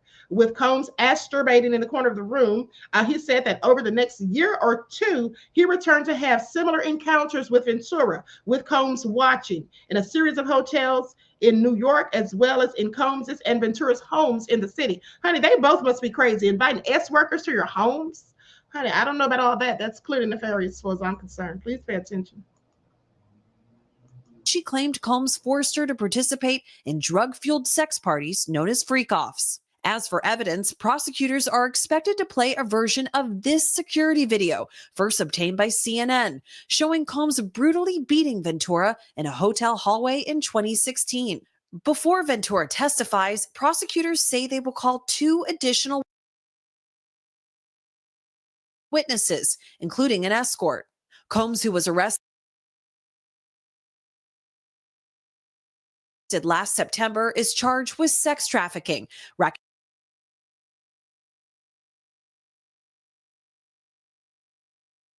Okay, so listen to this, you guys. It says, according to Philip Ventura, hold on. According to Philip, Ventura said it was her birthday and that her husband wanted to do something special for her. So she asked me if I would mind rubbing baby oil on her and giving her a massage. And wherever things went from there, it went based on how comfortable it was. He testified. Ventura gave him a few $1,000s, and she said that she would tip him at the end. Okay, please pay attention. See, some of these sources are giving a bit more detail. That's why you may have some of this, here's some of this as being repetitive, but also more details added in some cases. Okay, so anyway, it goes on to say, Philip said a man was sitting in the room wearing a white robe and he had on the bandana and all that, covered his face. Okay, we know that part. Okay, so hold tight, you guys.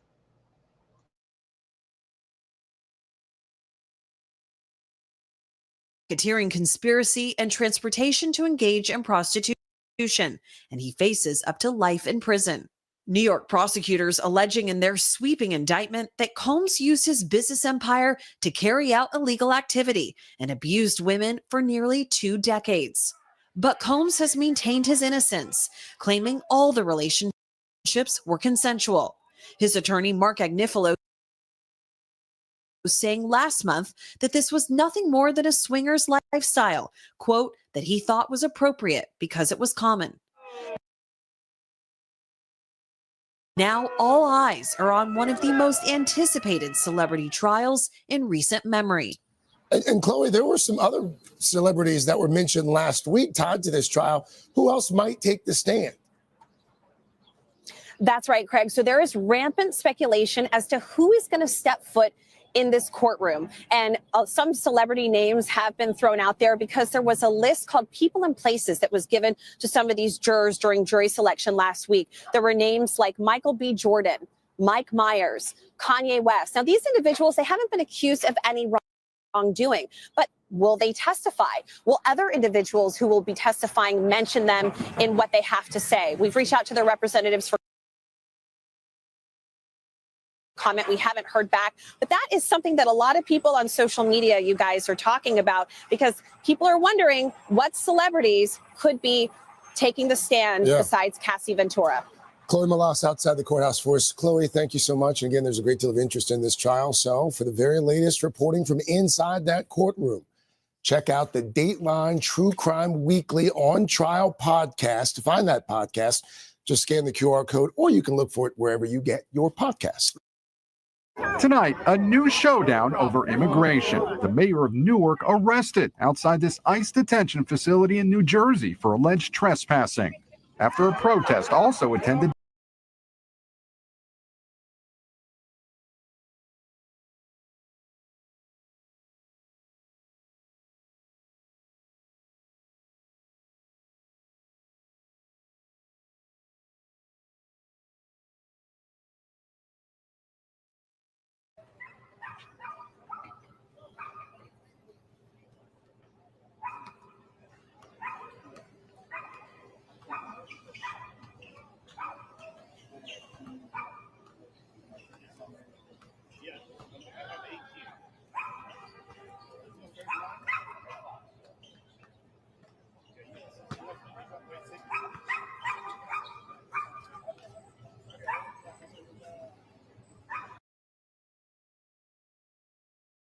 Okay, so you guys, it's getting real crazy. Now listen to this.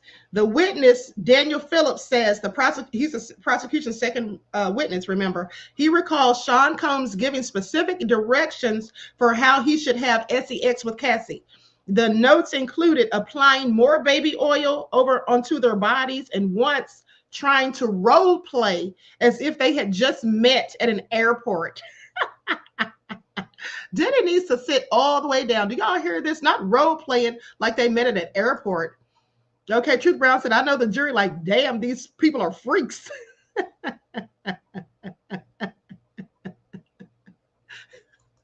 Oh, so nefarious. Okay. Y'all hang tight. Let me see what else is going on.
Que me mande return video. Thank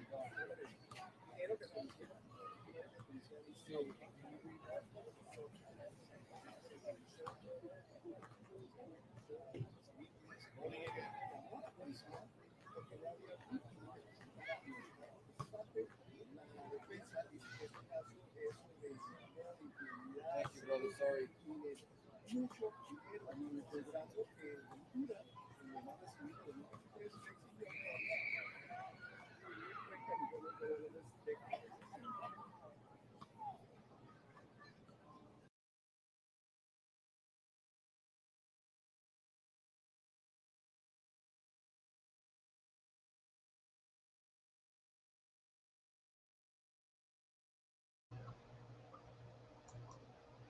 Okay, so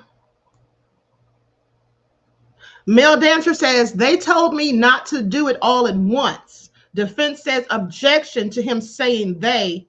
And then the judge says, I've got it. AUSA Comey says, what happened afterward? Male dancer says, they leave me waiting for hours. The whole thing might go for 10 hours. Male dancer says they were headed to the Essex Hotel. They said to go in 30 minutes. It was the first time he opened the door as himself, dressed in a suit, no mask. AUSA Comey says, how did things change? Male dancer says he didn't feel Combs is Donaldson. What? Oh, no, he didn't feel Combs. This is what he says. He didn't feel Combs. And then Donaldson says objection. Okay. He didn't feel Combs. What does he mean he didn't feel Combs? He wasn't feeling him? Or what is he talking about? He didn't feel him. What's really going on here? Oh, hold on. Let me go to this other one because there was something. Hold on. Okay, you all hold tight because I know there's an update that I forgot to tell you because Cassie was basically trying to explain to the escort that her husband wasn't G-A-Y. Okay, please pay attention. Hold on. Let me pull that up real quick. I forgot where I even got that from. Hold on.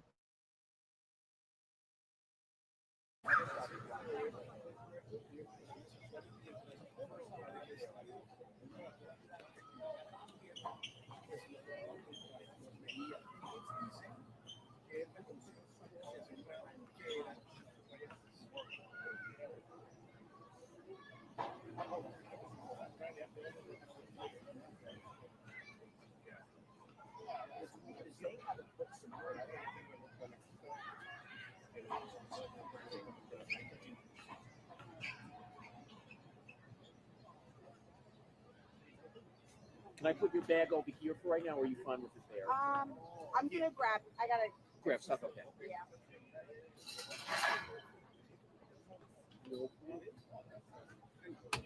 Thanks. Okay, so I can't remember if I had told you all this previously, but they say that Cassie told, the witness states that Cassie told him that her husband wasn't gay and wouldn't try to touch him. Philip says that he had sex with Cassie Ventura while Combs was masturbating in the corner, and then she gave him a couple $1,000s more before he left. That's what he testified to thus far. Okay, so hang tight.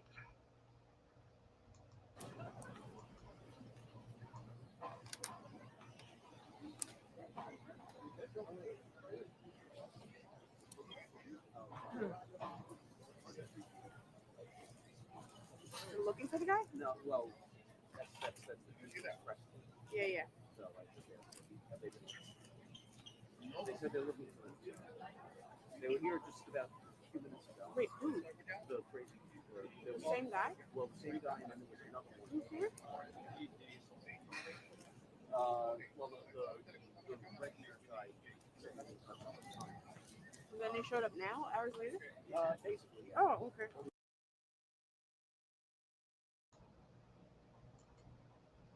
Okay, so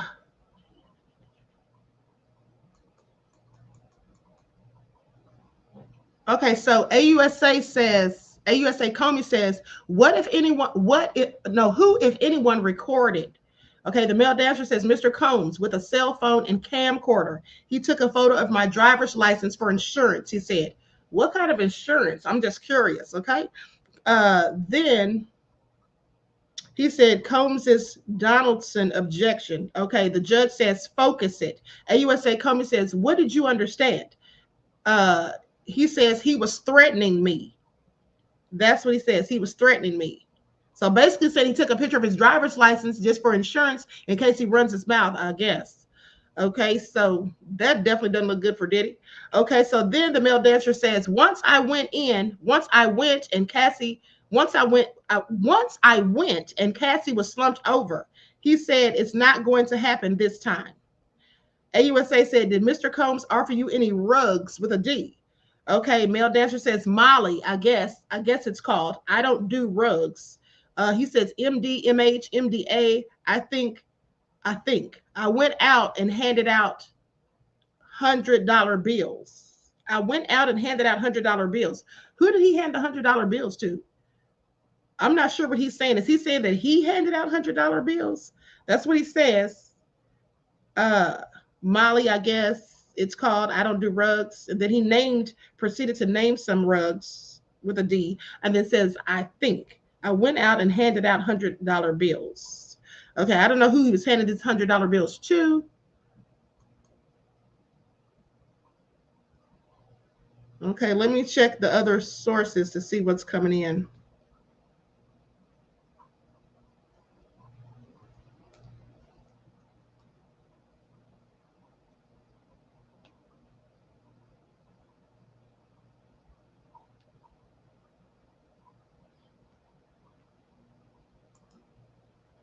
AUSA Comey said, how did the Molly make you feel? The dancer said, sick and euphoric and like an idiot. Handing out $100 bills. AUSA Comey says, who else was present? The male dancer says, a guy who told me that he was an actual escort. he was with Cassie at her apartment, or he was having sex with Cassie at her apartment.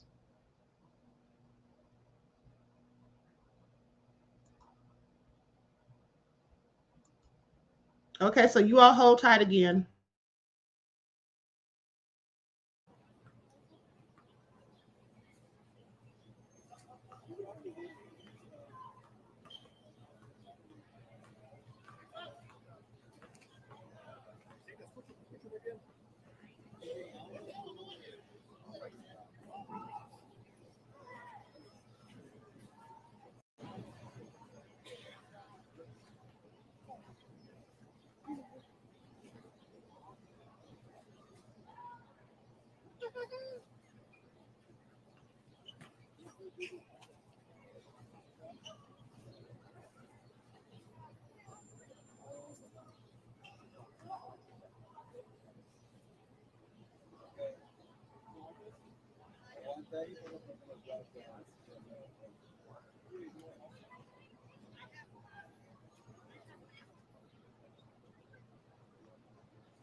Okay, so this update says Daniel Phillip, the Mail Review manager who was paid to have sex with Cassie Ventura on multiple occasions, is now describing how their interactions would go. Phillip testified that Sean Diddy Combs would direct him and Ventura as they had sex. Now, when asked, Phillip said he used baby oil every time he was with Cassie and Combs would instruct him to use more. Sometimes the pair would ask Phillips to pick up the items before meeting them for the sex.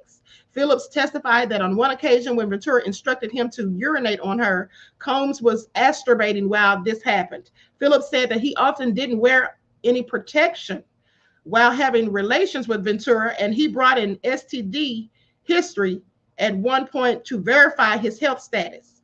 Phillips testified that Combs recorded them having sex on one or two occasions using a phone and camcorder device. Oh, honey, this is all happening on the first day. Can you all imagine if they're giving all of this graphic testimony with such salacious details and including such nefariousness, and then talking about the video already being shown? This is just the first day of testimony. What do y'all think we're in for next? Okay, honey, I have got to get to New York to sit right there on the first row and get all the tea. Okay, this is all nefarious. Okay, Reggie said... Hold on. Reggie says sloppy with her handling of their business. You can have FOs without, but you can have FOs, but why take IDs and move the party from your private residence to hotels? Okay, crazy, right? American Isness said, did the feds charge the Mail Review for prostitution? Well, they can't, because that's in the past. That's so long ago, it's past the statute of limitations, I'm sure, beloved. And of course, they're not going to do that. All they want is this testimony. These people testifying for the prosecution are going to be charged with anything, I promise you. Okay, so Byron says, is there any line that Diddy didn't cross? Honey, I don't think so, except for animals, perhaps. Okay, that's about it, honey. Diddy was just a hot mess. Okay, so you all hold tight again.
Okay, so AUSA Comey says, how did the Molly make you feel? Okay, we went through that already. He said it made him feel sick and euphoric like an idiot, handed out $100 bills. AUSA said, who else was present? Mel Dancer says, a guy who told me he was an actual escort. He was having sex with Cassie at her apartment. Mel Dancer then says the guy was looking at Sean Combs, and Combs said, don't you be effing looking at me. And then Combs Donaldson says objection. Okay, Donaldson's, is that one of Diddy's attorneys? Because it says Combs is Donaldson, says objection. Yeah, that's clearly one of Diddy's attorneys. Okay, so then the judge says, let's get a fresh question. AUSA says, what did he look like? Mel Dancer says, black guy, kind of skinny. We exchanged phone numbers. Okay, then AUSA Comey says, have you seen him in 10 years? Mel Dancer says, no. AUSA says, did it ever seem you were not the first person there? Yes. Half used. Hold on.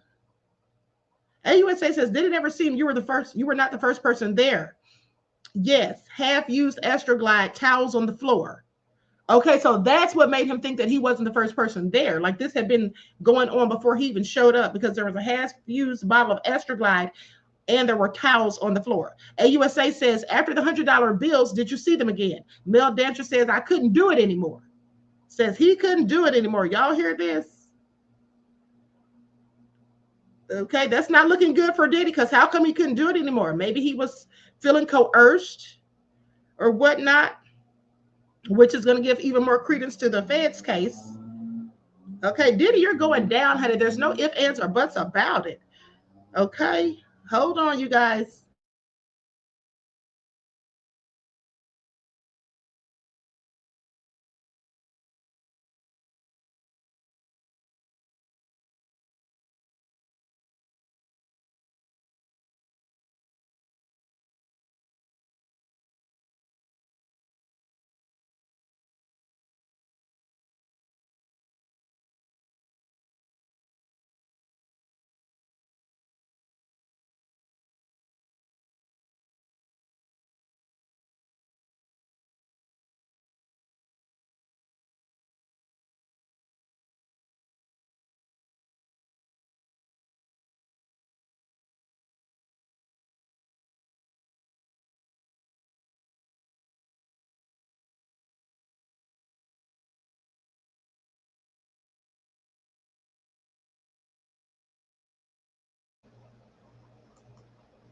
Daniel Phillip testified that Cassie Ventura appeared to be intoxicated and on rugs with a D once when they had met up. Okay, Sean Diddy Combs said to him at that time, I don't think this is going to happen today, he testified. Phillip said Ventura was slumped over on a couch. Phillip said he once took Molly, a synthetic rug with a D that Combs offered him. He said he felt nauseous, but also euphoric at the same time. Okay, so I want you all to pay attention, because he's saying that he went there once and Cassie seemed like she was intoxicated and rugged up and she was slumped over. Diddy said, I don't think it's going to happen. Now, here is something that I'm thinking this might actually help Diddy's case, because if Diddy is saying that Cassie was rugged up and intoxicated and it wasn't going to happen, then that looks like that when she was doing these things that she wasn't rugged up. Okay, Reggie says, who was that walked into in Diddy's pod and replay of the daddy from Family Matters? What? Okay, let me see what else they got here. Hold on, you guys.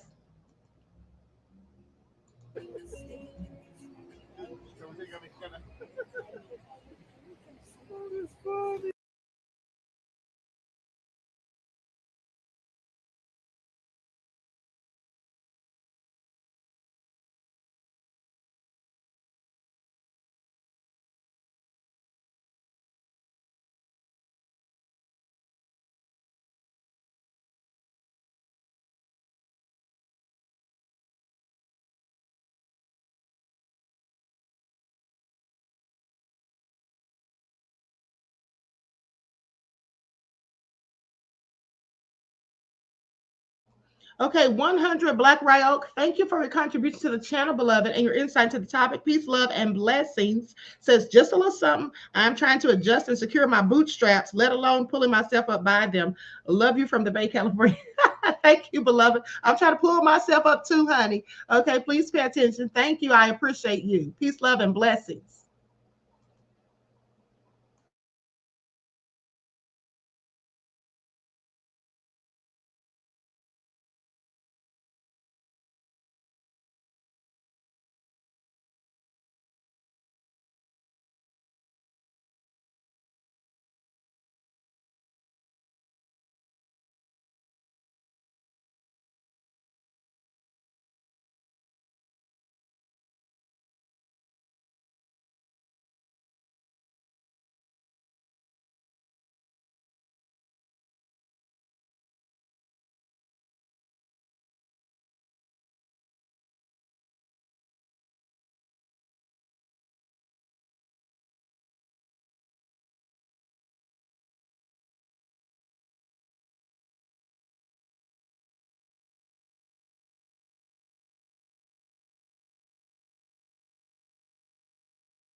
Okay, so AUSA Comey says, what was Mr. Combs saying as he met Cassie? Mel Dancer said, he said, Byeich, when I tell you to come over, you come over. I didn't know what to do. AUSA says, did you intervene? Mel Dancer says, no. I knew that the changes there were bodyguards. Okay, then objection. The judge says sustained.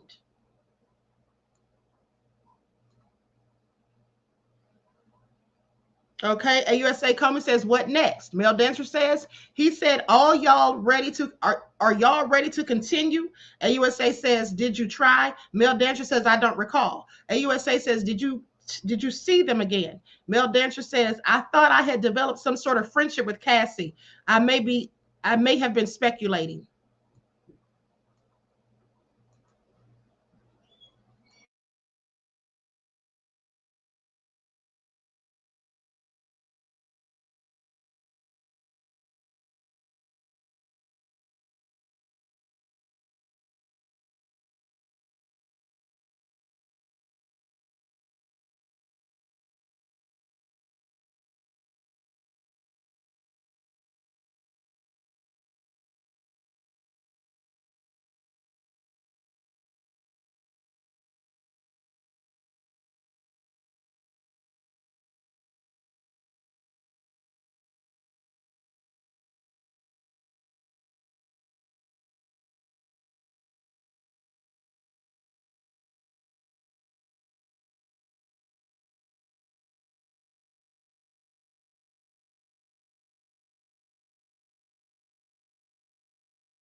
Daniel Phillips said that he was paid anywhere from $700 to $5,000 or $6,000 to have encounters with Cassie Ventura in Sean Diddy Combs' presence, but that he would have done it for free. Say what now? He says, I didn't care if I got paid one way or the other. They gave me that every time I went to see them. Philip added that if he couldn't perform actually, sometimes he wouldn't get paid, but that he would have been involved with them without compensation because it was exciting to be in this world and involved with this famous pair. Huh. Do y'all hear this? All nefarious. Okay, I want y'all to pay attention. I want y'all to pay attention, honey. He said it was exciting. This is all crazy. Honey, doing any of these things definitely doesn't sound exciting to me. It sounds egregious. That's just my opinion. No matter how much you're getting paid.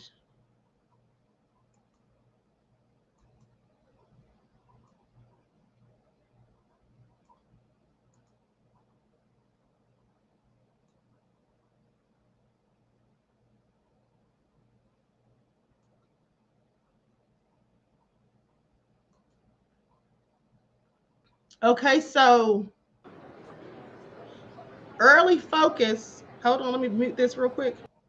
Okay, so early focus on the hotel video at trial speaks to a bigger narrative in prosecution's case, according to a legal analyst, saying there may be a larger reason why the prosecution is focusing on the graphic video footage of Sean Diddy Combs physically assaulting his former girlfriend, Cassie Ventura, in a California hotel this early in the trial. So they're showing this very early in the trial. This is what a legal analyst is saying. Misty Maris, a legal analyst and defense attorney, not affiliated with the case, says the jury was shown the video footage during the testimony of their first witness that was called to the stand. This video is so central to the prosecution's case because it depicts Combs and Cassie in an altercation. It's part of a bigger narrative for the prosecution that Combs, in any instance, to get individuals to comply in his criminal enterprise and with the conduct at the freak-offs, that he used violence to do so. This also plays into what the prosecutors have to prove, which is force, fraud, and coercion. The witness earlier today, Officer Israel Flores, who worked as a security guard at the former hotel in Los Angeles, testified about his interactions with Cassie and Diddy. On cross-examination, Combs' defense attorney, Brian Steele, made it a point to undercut some of these points by questioning Flores about why several details in his testimony about the encounter were not included in the incident report that he testified that he wrote at the time. It's really so in doubt, which is the point. Okay, it's so in doubt into the minds of the jury and framing how they want these witnesses to be viewed with some skepticism moving forward. Okay, this is the defense's strategy. Now, this is what the legal analyst said, but hey, I already told you all this. Okay, I already told you all this. So at the end of the day, they're casting doubt on the credibility of the testimony from the witnesses.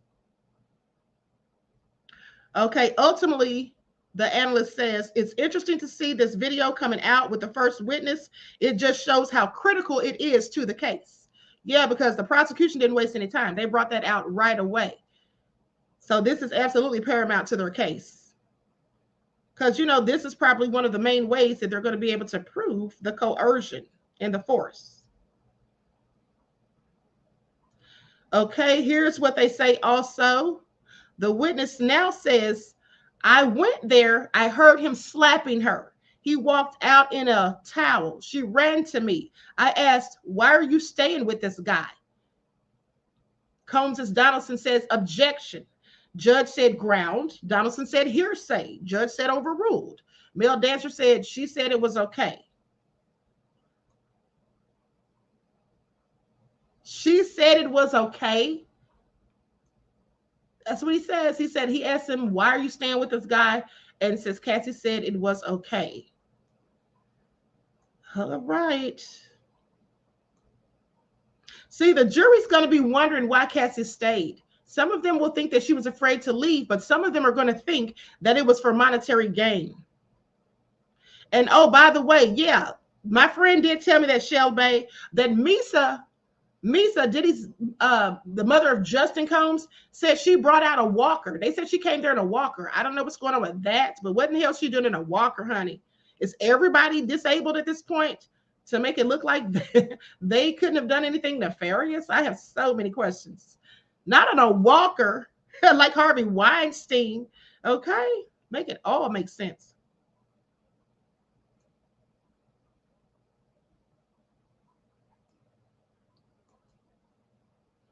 Okay, so hold tight, you guys. I have to take a break for a quick moment.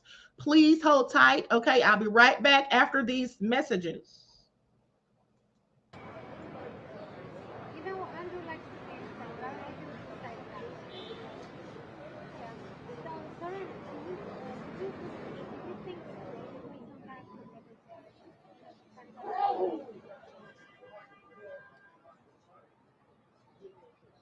Okay.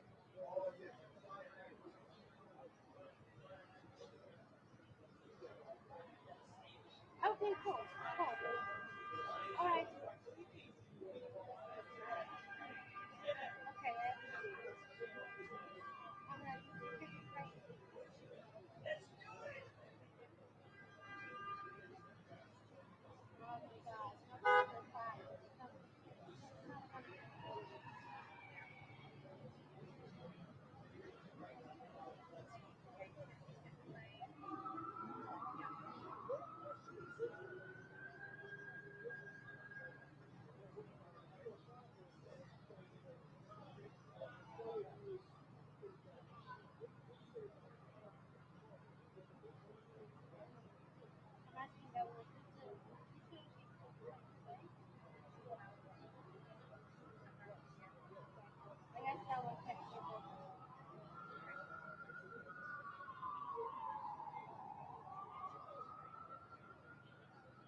Party time!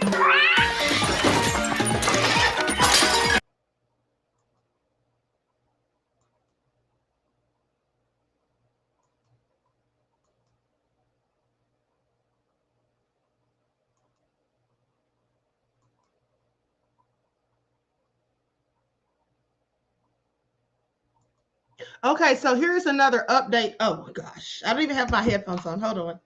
Hold on, hold on. Okay, let me get my earphones back in.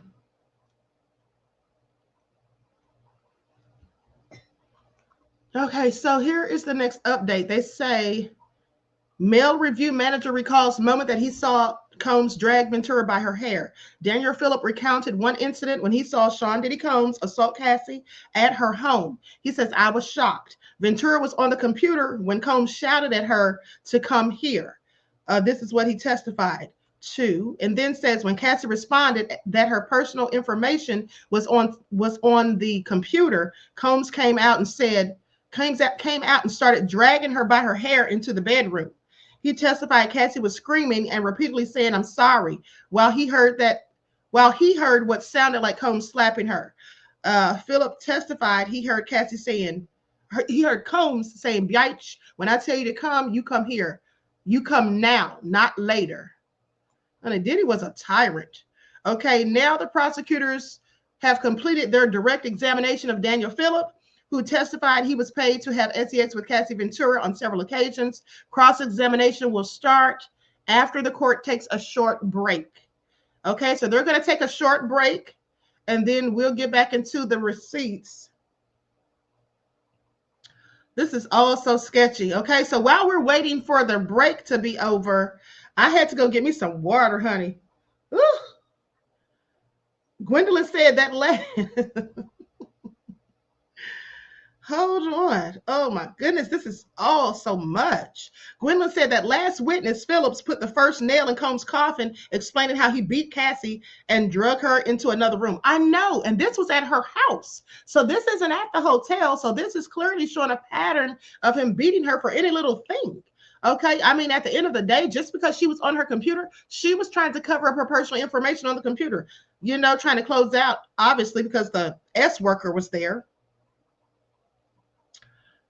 Ooh, this is all messy. Let me see here. So they're on a break. Okay, so while they're on a break, let's just I'm gonna see if I can find some information on any more stories, and also about this thing that's going on with Terrence Howard's daughter. So let me look into that real quick. And while I'm doing so, I'm gonna let you all enjoy some music. Okay. Let's pause for an intermission. Hold on, let me see here.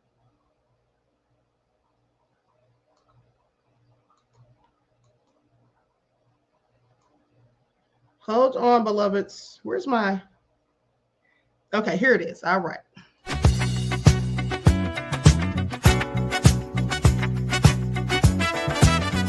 Lights shining down in the moonlight, but I can't help but feel this connection flow with every move. Go along the floor where you smile. Makes me want more. Heartbeat and sing at the sound of soul. Tonight we dance, just lose control. I can't resist the way you move. It's gonna miss your power is blazing hum. The stars above, this night is ours. Wrapped in our love, the band is playing. Our melody sweet, can't help but feel the rhythm in my feet, even my feet. Like the earth is spinning, all of the dance where we both live. You got that groove.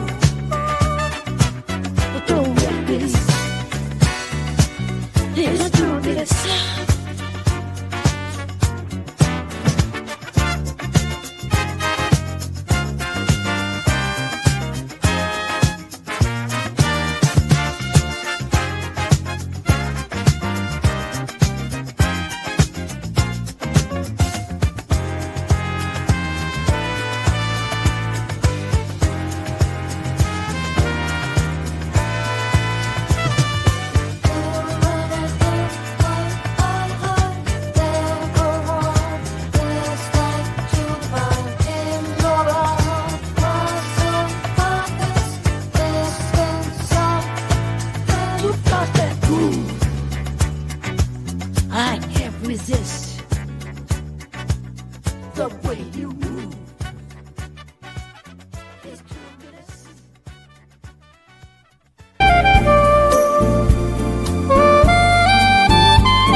Okay, so hang tight, beloveds.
Okay, so I think we're going to be wrapping up soon because it's getting close to 5 o'clock. Now, my source just texted me and said that the defense is going to cross-examine the last witness and that this is probably going to take up the rest of the day. So it looks like Cassie won't be testifying today. Okay, it looks like Cassie won't be testifying today because they're saying that I just got word that when the defense starts to cross-examine the last witness, it's going to take up the rest of the day, supposedly. Okay.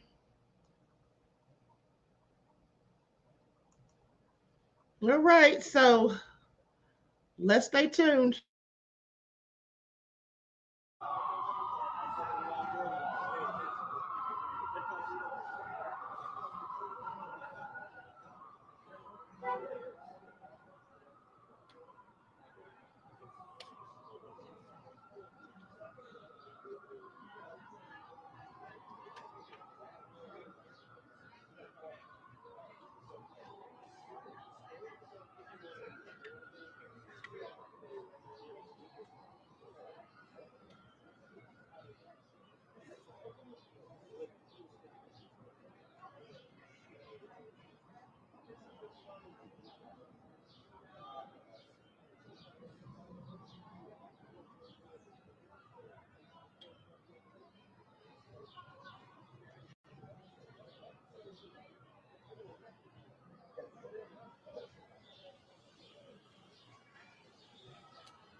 wasn't able to get in. Yeah, it's locked.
Okay, so I'm about to go to Terrence Howard's daughter's IG page where she posted the video.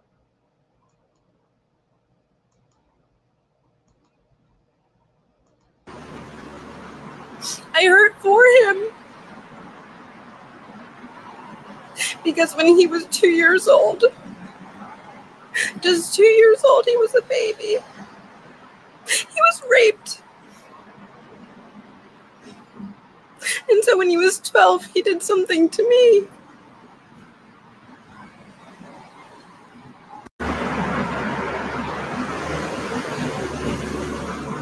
I hurt for him because when he was 2 years old, just 2 years old, he was a baby. He was raped. And so when he was 12, he did something to me.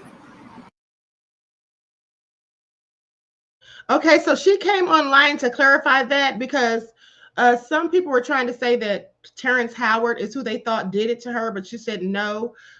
She didn't say her dad did it. And someone says, how the F y'all gonna say y'all don't believe her? This is why victims have a hard time coming forward. First of all, why would they be saying they don't believe her? Because she said, someone said who she's talking about. She's talking about her cousin. She said her cousin molested her when the cousin was 12 and she was 7. But she says the cousin had the same thing happen to him when he was only 2. And then, you know, people were asking her why she didn't go to the police. She said she forgave him. She hurts for him because he was only 2 years old when that happened. Okay, so hold on.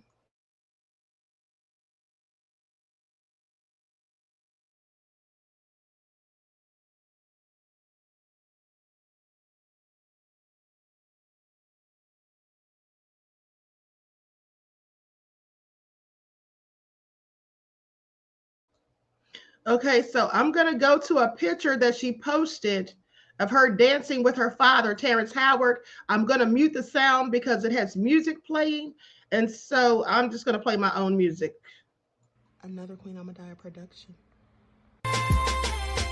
Haze on the corner, they talking real loud. Spreading on light, trying to bring me down. Enemies lurking, but I won't back away. Got a vision in my mind, I'm here to stay. Got my crew beside me, we rise like a tide. When the storm gets rough, we ain't gonna hide. Propaganda swirling, but it won't touch me.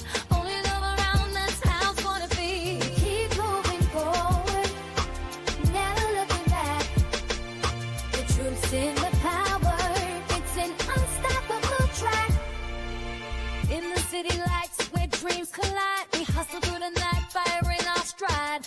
Whispers in the dark can't dim my glow. With rhythm in my soul, I'm ready for the show. We break the chains, rewrite the rules in this concrete jungle where nobody's fools. Unity sings louder than the lies they scheme. In the heart of the struggle, we dare to dream. Keep moving forward, never looking back.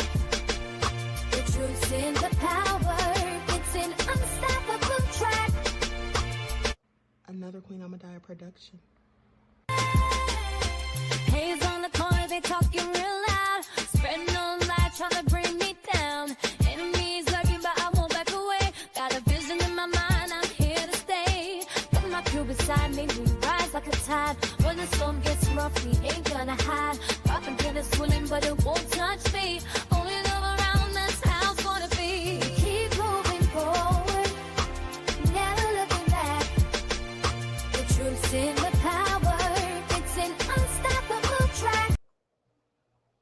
Okay, so I'm glad she posted that because some people were trying to allege that Terrence is the one who arrested her, but it wasn't him. It was her cousin who was also a child himself. He was 12 and she was 7. Okay. And then some people were saying, well, why aren't you telling the police? Why are you telling us we can't do anything? People are just being mean and nasty for whatever reason. I mean, I see why victims absolutely don't want to come forward, saying they don't believe her. I mean, what motive does she have for lying and saying something like that? Some people are just sick in the head, as far as I'm concerned. I'm glad she posted that video of her and her father to show that she has a loving father. And so, to just quash the rumors for those idiots who were saying that it was him.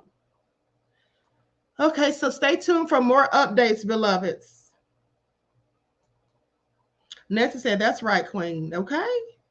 People be doing the most out here. Like, why would you say something so hateful to somebody who's trying to share their story? Rachel said, that's the problem with the internet. Exactly. It absolutely is. Such a darn shame. Okay, so let me see what's going on if they're back from recess so we can hear this cross exam. Not hear it, but so I can read it to you all.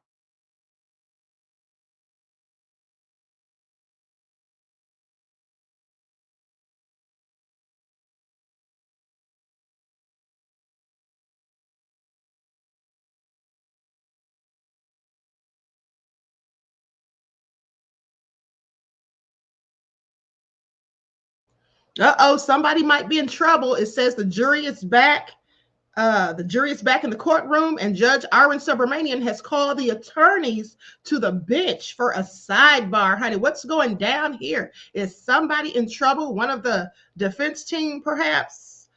Okay, stay tuned for more info.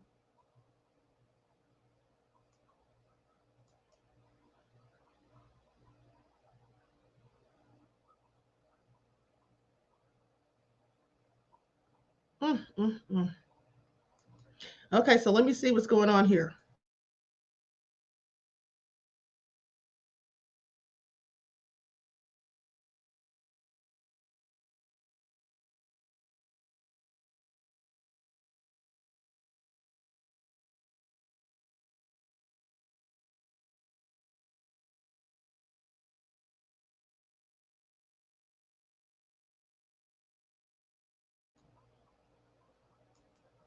Okay, judge says, Mr. Phillip, you're still under oath.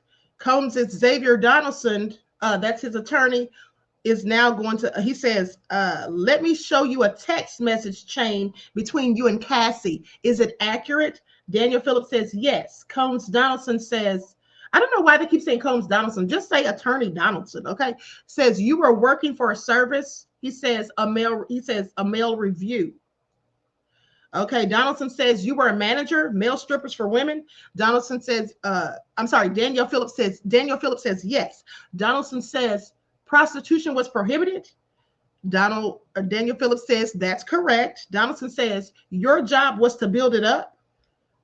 Phillip says yes and no. Donaldson says I'll go with yes. And then there's an objection, and then it's sustained. How's he going to say I'll go with a yes? Like he's just going to pick and choose his answers. Okay, so hold tight.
Okay, Donaldson says, did the company open fake businesses to optimize search results?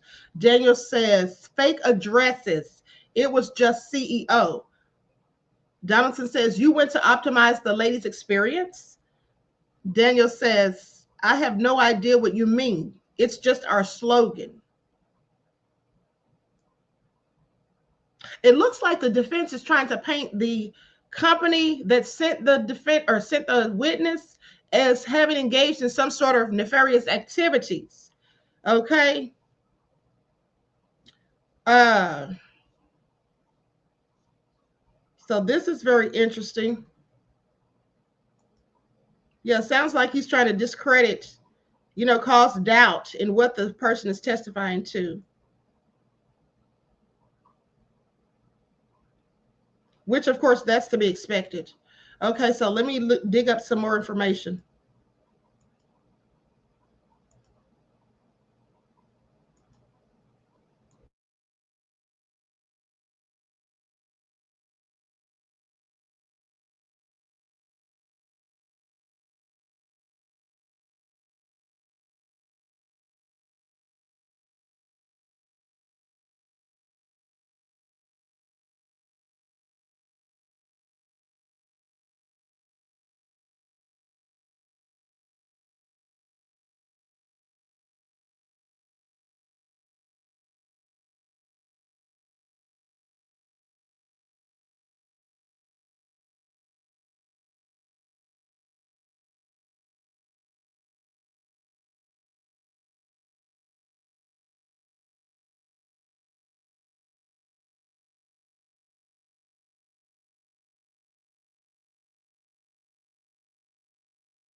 don't think Dennis happened either.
No, I hate to do that.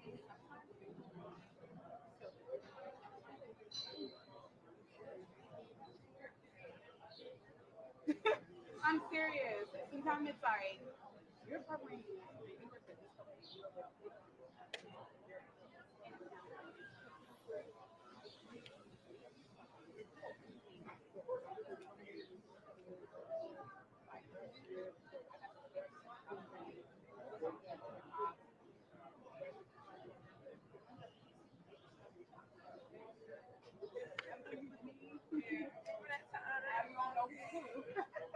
Right. Yeah.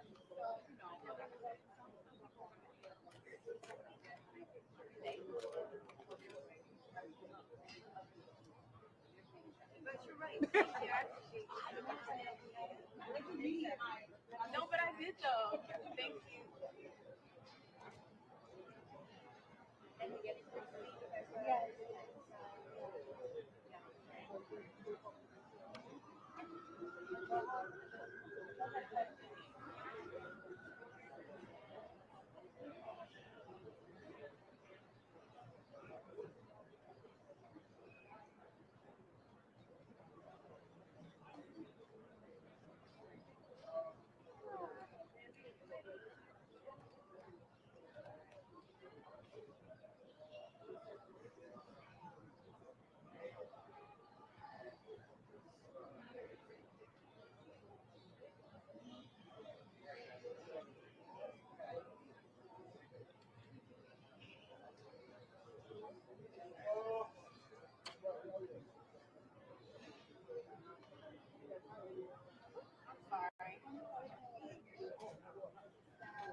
Because those who came out and what they were saying, most of the people who went in and came back out, what they were saying was that. Okay, y'all, I just had to get this information, so hold on. Let me let you all know what's going on here. So do you all remember, for those of you who've been following me, okay, you may remember that I spoke to you about a girl named Tania or Tania. She was on the channel interviewed by the Soft White Underbelly, and she was talking about being at a freak off and all this. Okay, so well, looks like she's entered the chat. It says in late 2022, well before Sean Diddy Combs got into big trouble or real trouble, a man in Los Angeles approached Tania Wallace with an offer. The man was a scout for Soft White Underbelly, photographer Mark latest YouTube channel about people struggling with issues such as abuse or addiction. Wallace, an aspiring singer who sometimes made money doing sex work, took Laida up on it for $300, sitting for his camera and talking about her life. In the interview, she recounted an alleged incident from 2018. A crown prince of Brunei flew her from Los Angeles to Miami with a promise of helping her singing career. Once there, he took her to a party on Star Island, an uber-inclusive man-made enclave home to celebrities such as a rapper Rick Ross, retired basketball star Shaquille O'Neal, and Combs. The music mogul was throwing a party. Security guards took her phone before she could wander through the property. Wallace entered quite a scene, as she recently described in a Washington Post interview. Topless waitresses served drinks by the pool, she says. Inside, a woozy partygoers were having sex as if nobody was watching. Wallace eventually encountered Combs outside on a patio couch. At some point, she says he started masturbating, but she says she'd had enough when Combs and their mutual acquaintance, Prince Abdul Azim of Brunei, who died in 2020 at age 38, asked her whether she would fly with them out of the country to Cuba the next day. Wow, a prince that died at the age of 38, that's certainly interesting. Another person that Diddy knew who went into the spiritual realm, please pay attention. She says, I was freaked. This is what Wallace says, adding that she not only left the party, but also headed back home to Los Angeles after the incident. She said, I was happy to just be able to get away from it and get out of it and not really become a victim. But I kind of still felt like a victim because I didn't want to do music anymore. Representatives for Combs declined to comment, but after Wallace appeared in a TMZ documentary about Combs's parties, his attorneys told the outlet that her account was completely and categorically false. When her soft underbelly interview posted on December the 31st of 2022, more than 75,000 people viewed it on the first day. Yet Wallace's story was just one more passing glimpse into the almost banal acceptance of Combs's world, barely registering to the many who work in his industry. After all, Combs's bacchanalia, I want y'all to pay attention. Y'all know y'all heard it here first. I want y'all to pay attention. They said Combs' bacchanalia. Didn't I tell y'all that's what Diddy was having when he was calling the freak-offs? Please pay attention. Y'all heard it here first. My insider told me that Diddy was having the freak-offs, and he was doing that because that's what they did back in ancient Rome when they used to have something called bacchanalias, where they had engaged in sex, wine and drinking, and other things. And they ended up banning them, if you remember, because they started getting too violent. So they literally mentioned the bacchanalias, okay? So anyway, goes on to say, hold on. Okay, after all, Combs' bacchanalias had been a late night punchline. Okay, in 2002, he joked on the late night with Conan O'Brien about locking women in at his parties. Gotta keep them there. Yeah, this is going to come back to haunt him. He sure did say that. And he said, you don't have any water, remember? Because he said you need to let it get real hot and all of that. Okay, so in this world, the rules have always been different. Here, against the backdrop of fame and exclusivity, overlooked behavior and permissiveness are a part of the brand. A money-making star might attract S-workers, hangers-on, and ambitious young people looking for their big break.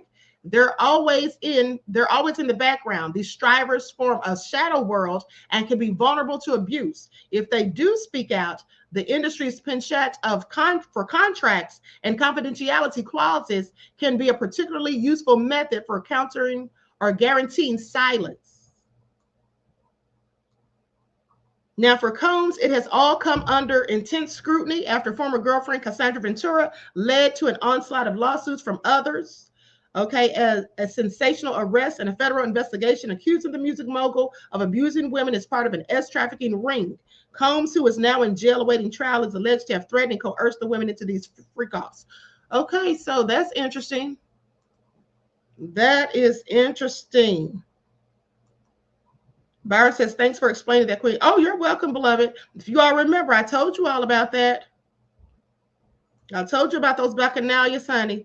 Okay, Wendell said, wow, Queen, this might bite him in his ass. Yeah, you know it will. Okay, Red said, Bacchanalia is a party for a pagan deity. Absolutely. The Roman god Bacchus. Okay, that's what they were having at too. Remember, I told you all this like probably a year ago when when my insider, who actually was at a couple of those freak-offs, supposedly told me this stuff. Okay, so here we go. I think they're about to cross-examine. I think it's already started. Hold on. Hold on. Let me see what order this is going in here.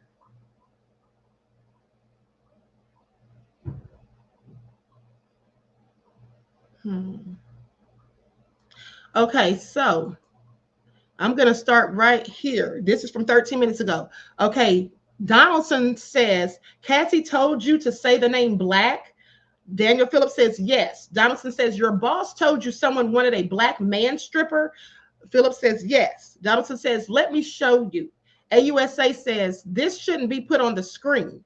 Donaldson says, take it off. Take it off. Okay. Donaldson then says, she was wearing a wig. Daniel says, yes. Donaldson says, she handed you money. Phillips says, she handed me $4,000. Okay. Before any oil rubbing? Correct. She had on heels. Phillips says, and dark glasses. Donaldson said, where'd the money come from? He says, her hand. Okay. Donaldson says, you were wearing a New York City Police Department uniform, right? Donaldson says, I brought an NYPD t-shirt. Donaldson says, you took the oil off in front of Cassie. Daniel Phillips says, the oil? No, I took my clothes off. She said, it's my birthday. Honey, this is all getting nefarious. So why was he wearing a police uniform? Was that one of the role plays that he had to do? Because he said that sometimes, or at least one time, they had to pretend that they had just met at a hotel. Honey, this is all so nefarious. Please pay attention. Let me see what else is coming through the pipe.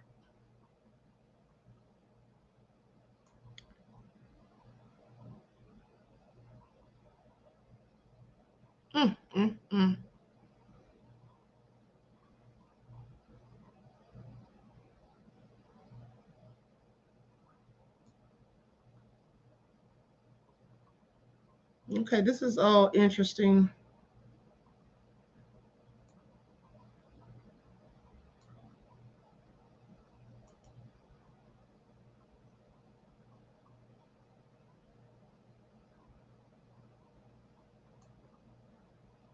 Okay, so here's another update. Hold on.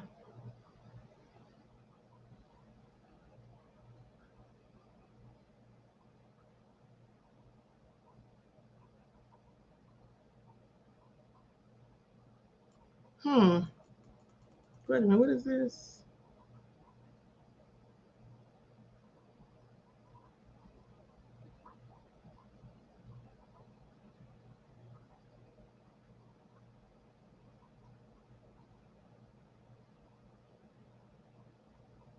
Hold on, beloveds.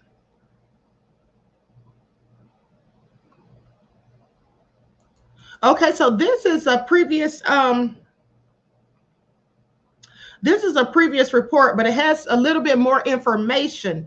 Okay, so I'm going to read this. You've heard some of it before, but this one has a little bit more information. Witness Daniel Phillip described for jurors how he witnessed Sean Diddy Combs physically assault Cassie Ventura as she screamed and got dragged into a bedroom during one of his visits. Phillip first saw a liquor bottle fly past Ventura as Combs launched into an angry tirade. Yikes. When I tell you to come here, you come. You come now, not later.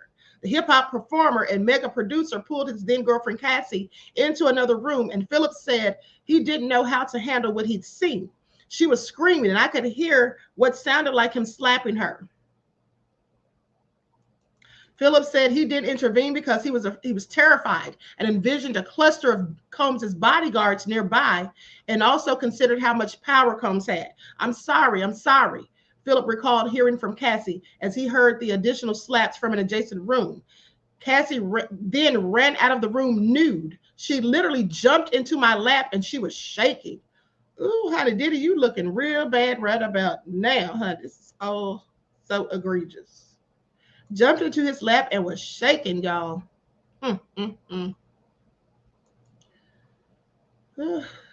Okay. Let me see what else we got.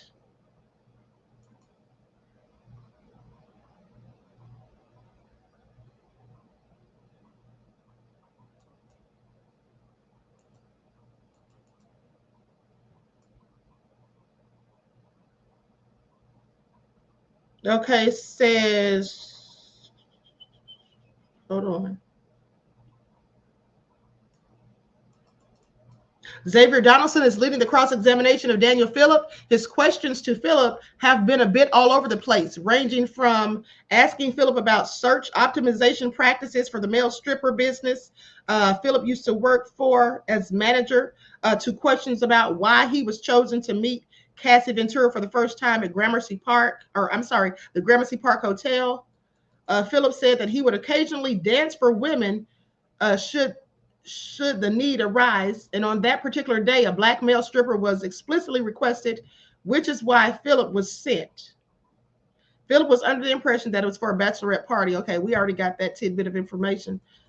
Okay, during cross-examination, Phillip said he was offered $4,000 for any sexual encounters or massaging that took place the first time he met Cassie. Sean Diddy Combs' lawyer Xavier Donaldson is making Phillip describe the encounter in painstaking detail, including asking for the exact layout of the hotel room and Combs' precise location in the room. Court is adjourned for the day, and Daniel Phillip will be returning. At the break, he was testifying about how Cassie Ventura asked him for an explicit photograph after their first sexual encounter. The trial resumes tomorrow morning at 9:15 a.m., y'all. Okay, so that's it for today, beloveds. I gave y'all the scoop as best I could. Okay, please pay attention. Honey, this is all so nefarious. Okay, that's it for today's testimony, honey. I'm so glad because I need to take a break, honey. I'm hungry too. I need to give me something to eat. I did have a little bite while I went on the first break. Okay, so anyway, honey, y'all pay attention. It's all going down. It's all going down, beloveds. Awkward Girl Rising said, order in the court.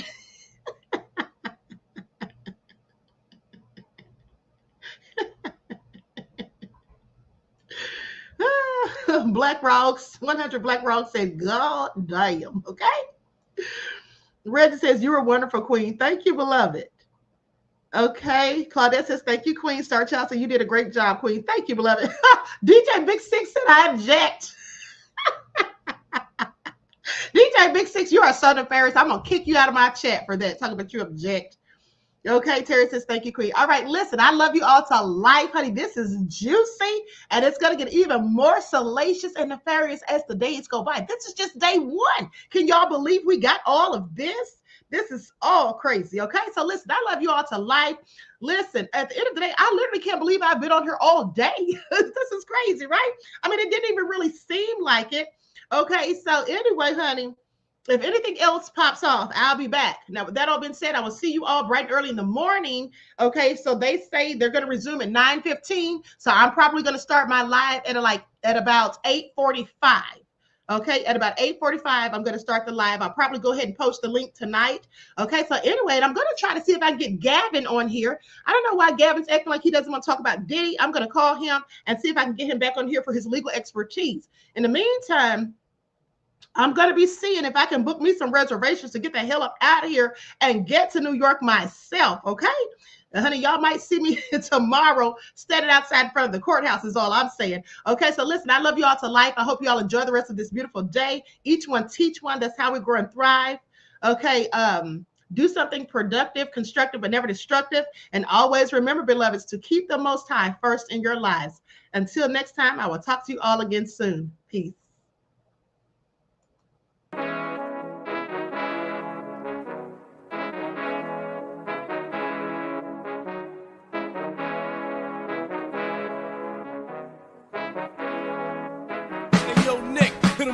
Gold all in my skin, God all in my blood, kings all in my circle. You touch one of mine and you're done. They show no love for the queen.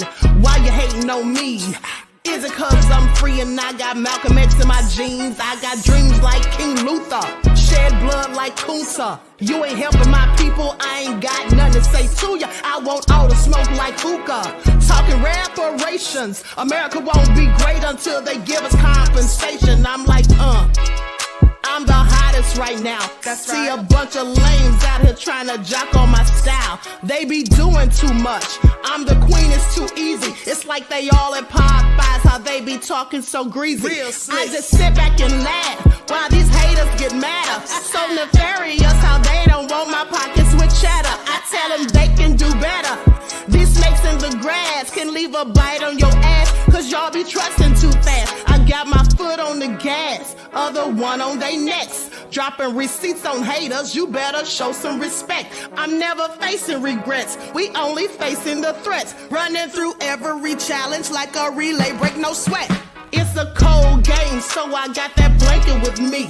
Now that my people awaken, ain't no going to sleep. I do not play by my piece, this time I'm playing for keeps. You talking slick, but when I see you like them ends, we gon' meet. And I got gold all in my skin, God all in my blood, kings all in my circle. You touch one of mine and you done. They show no love for the queen, why they hating on me?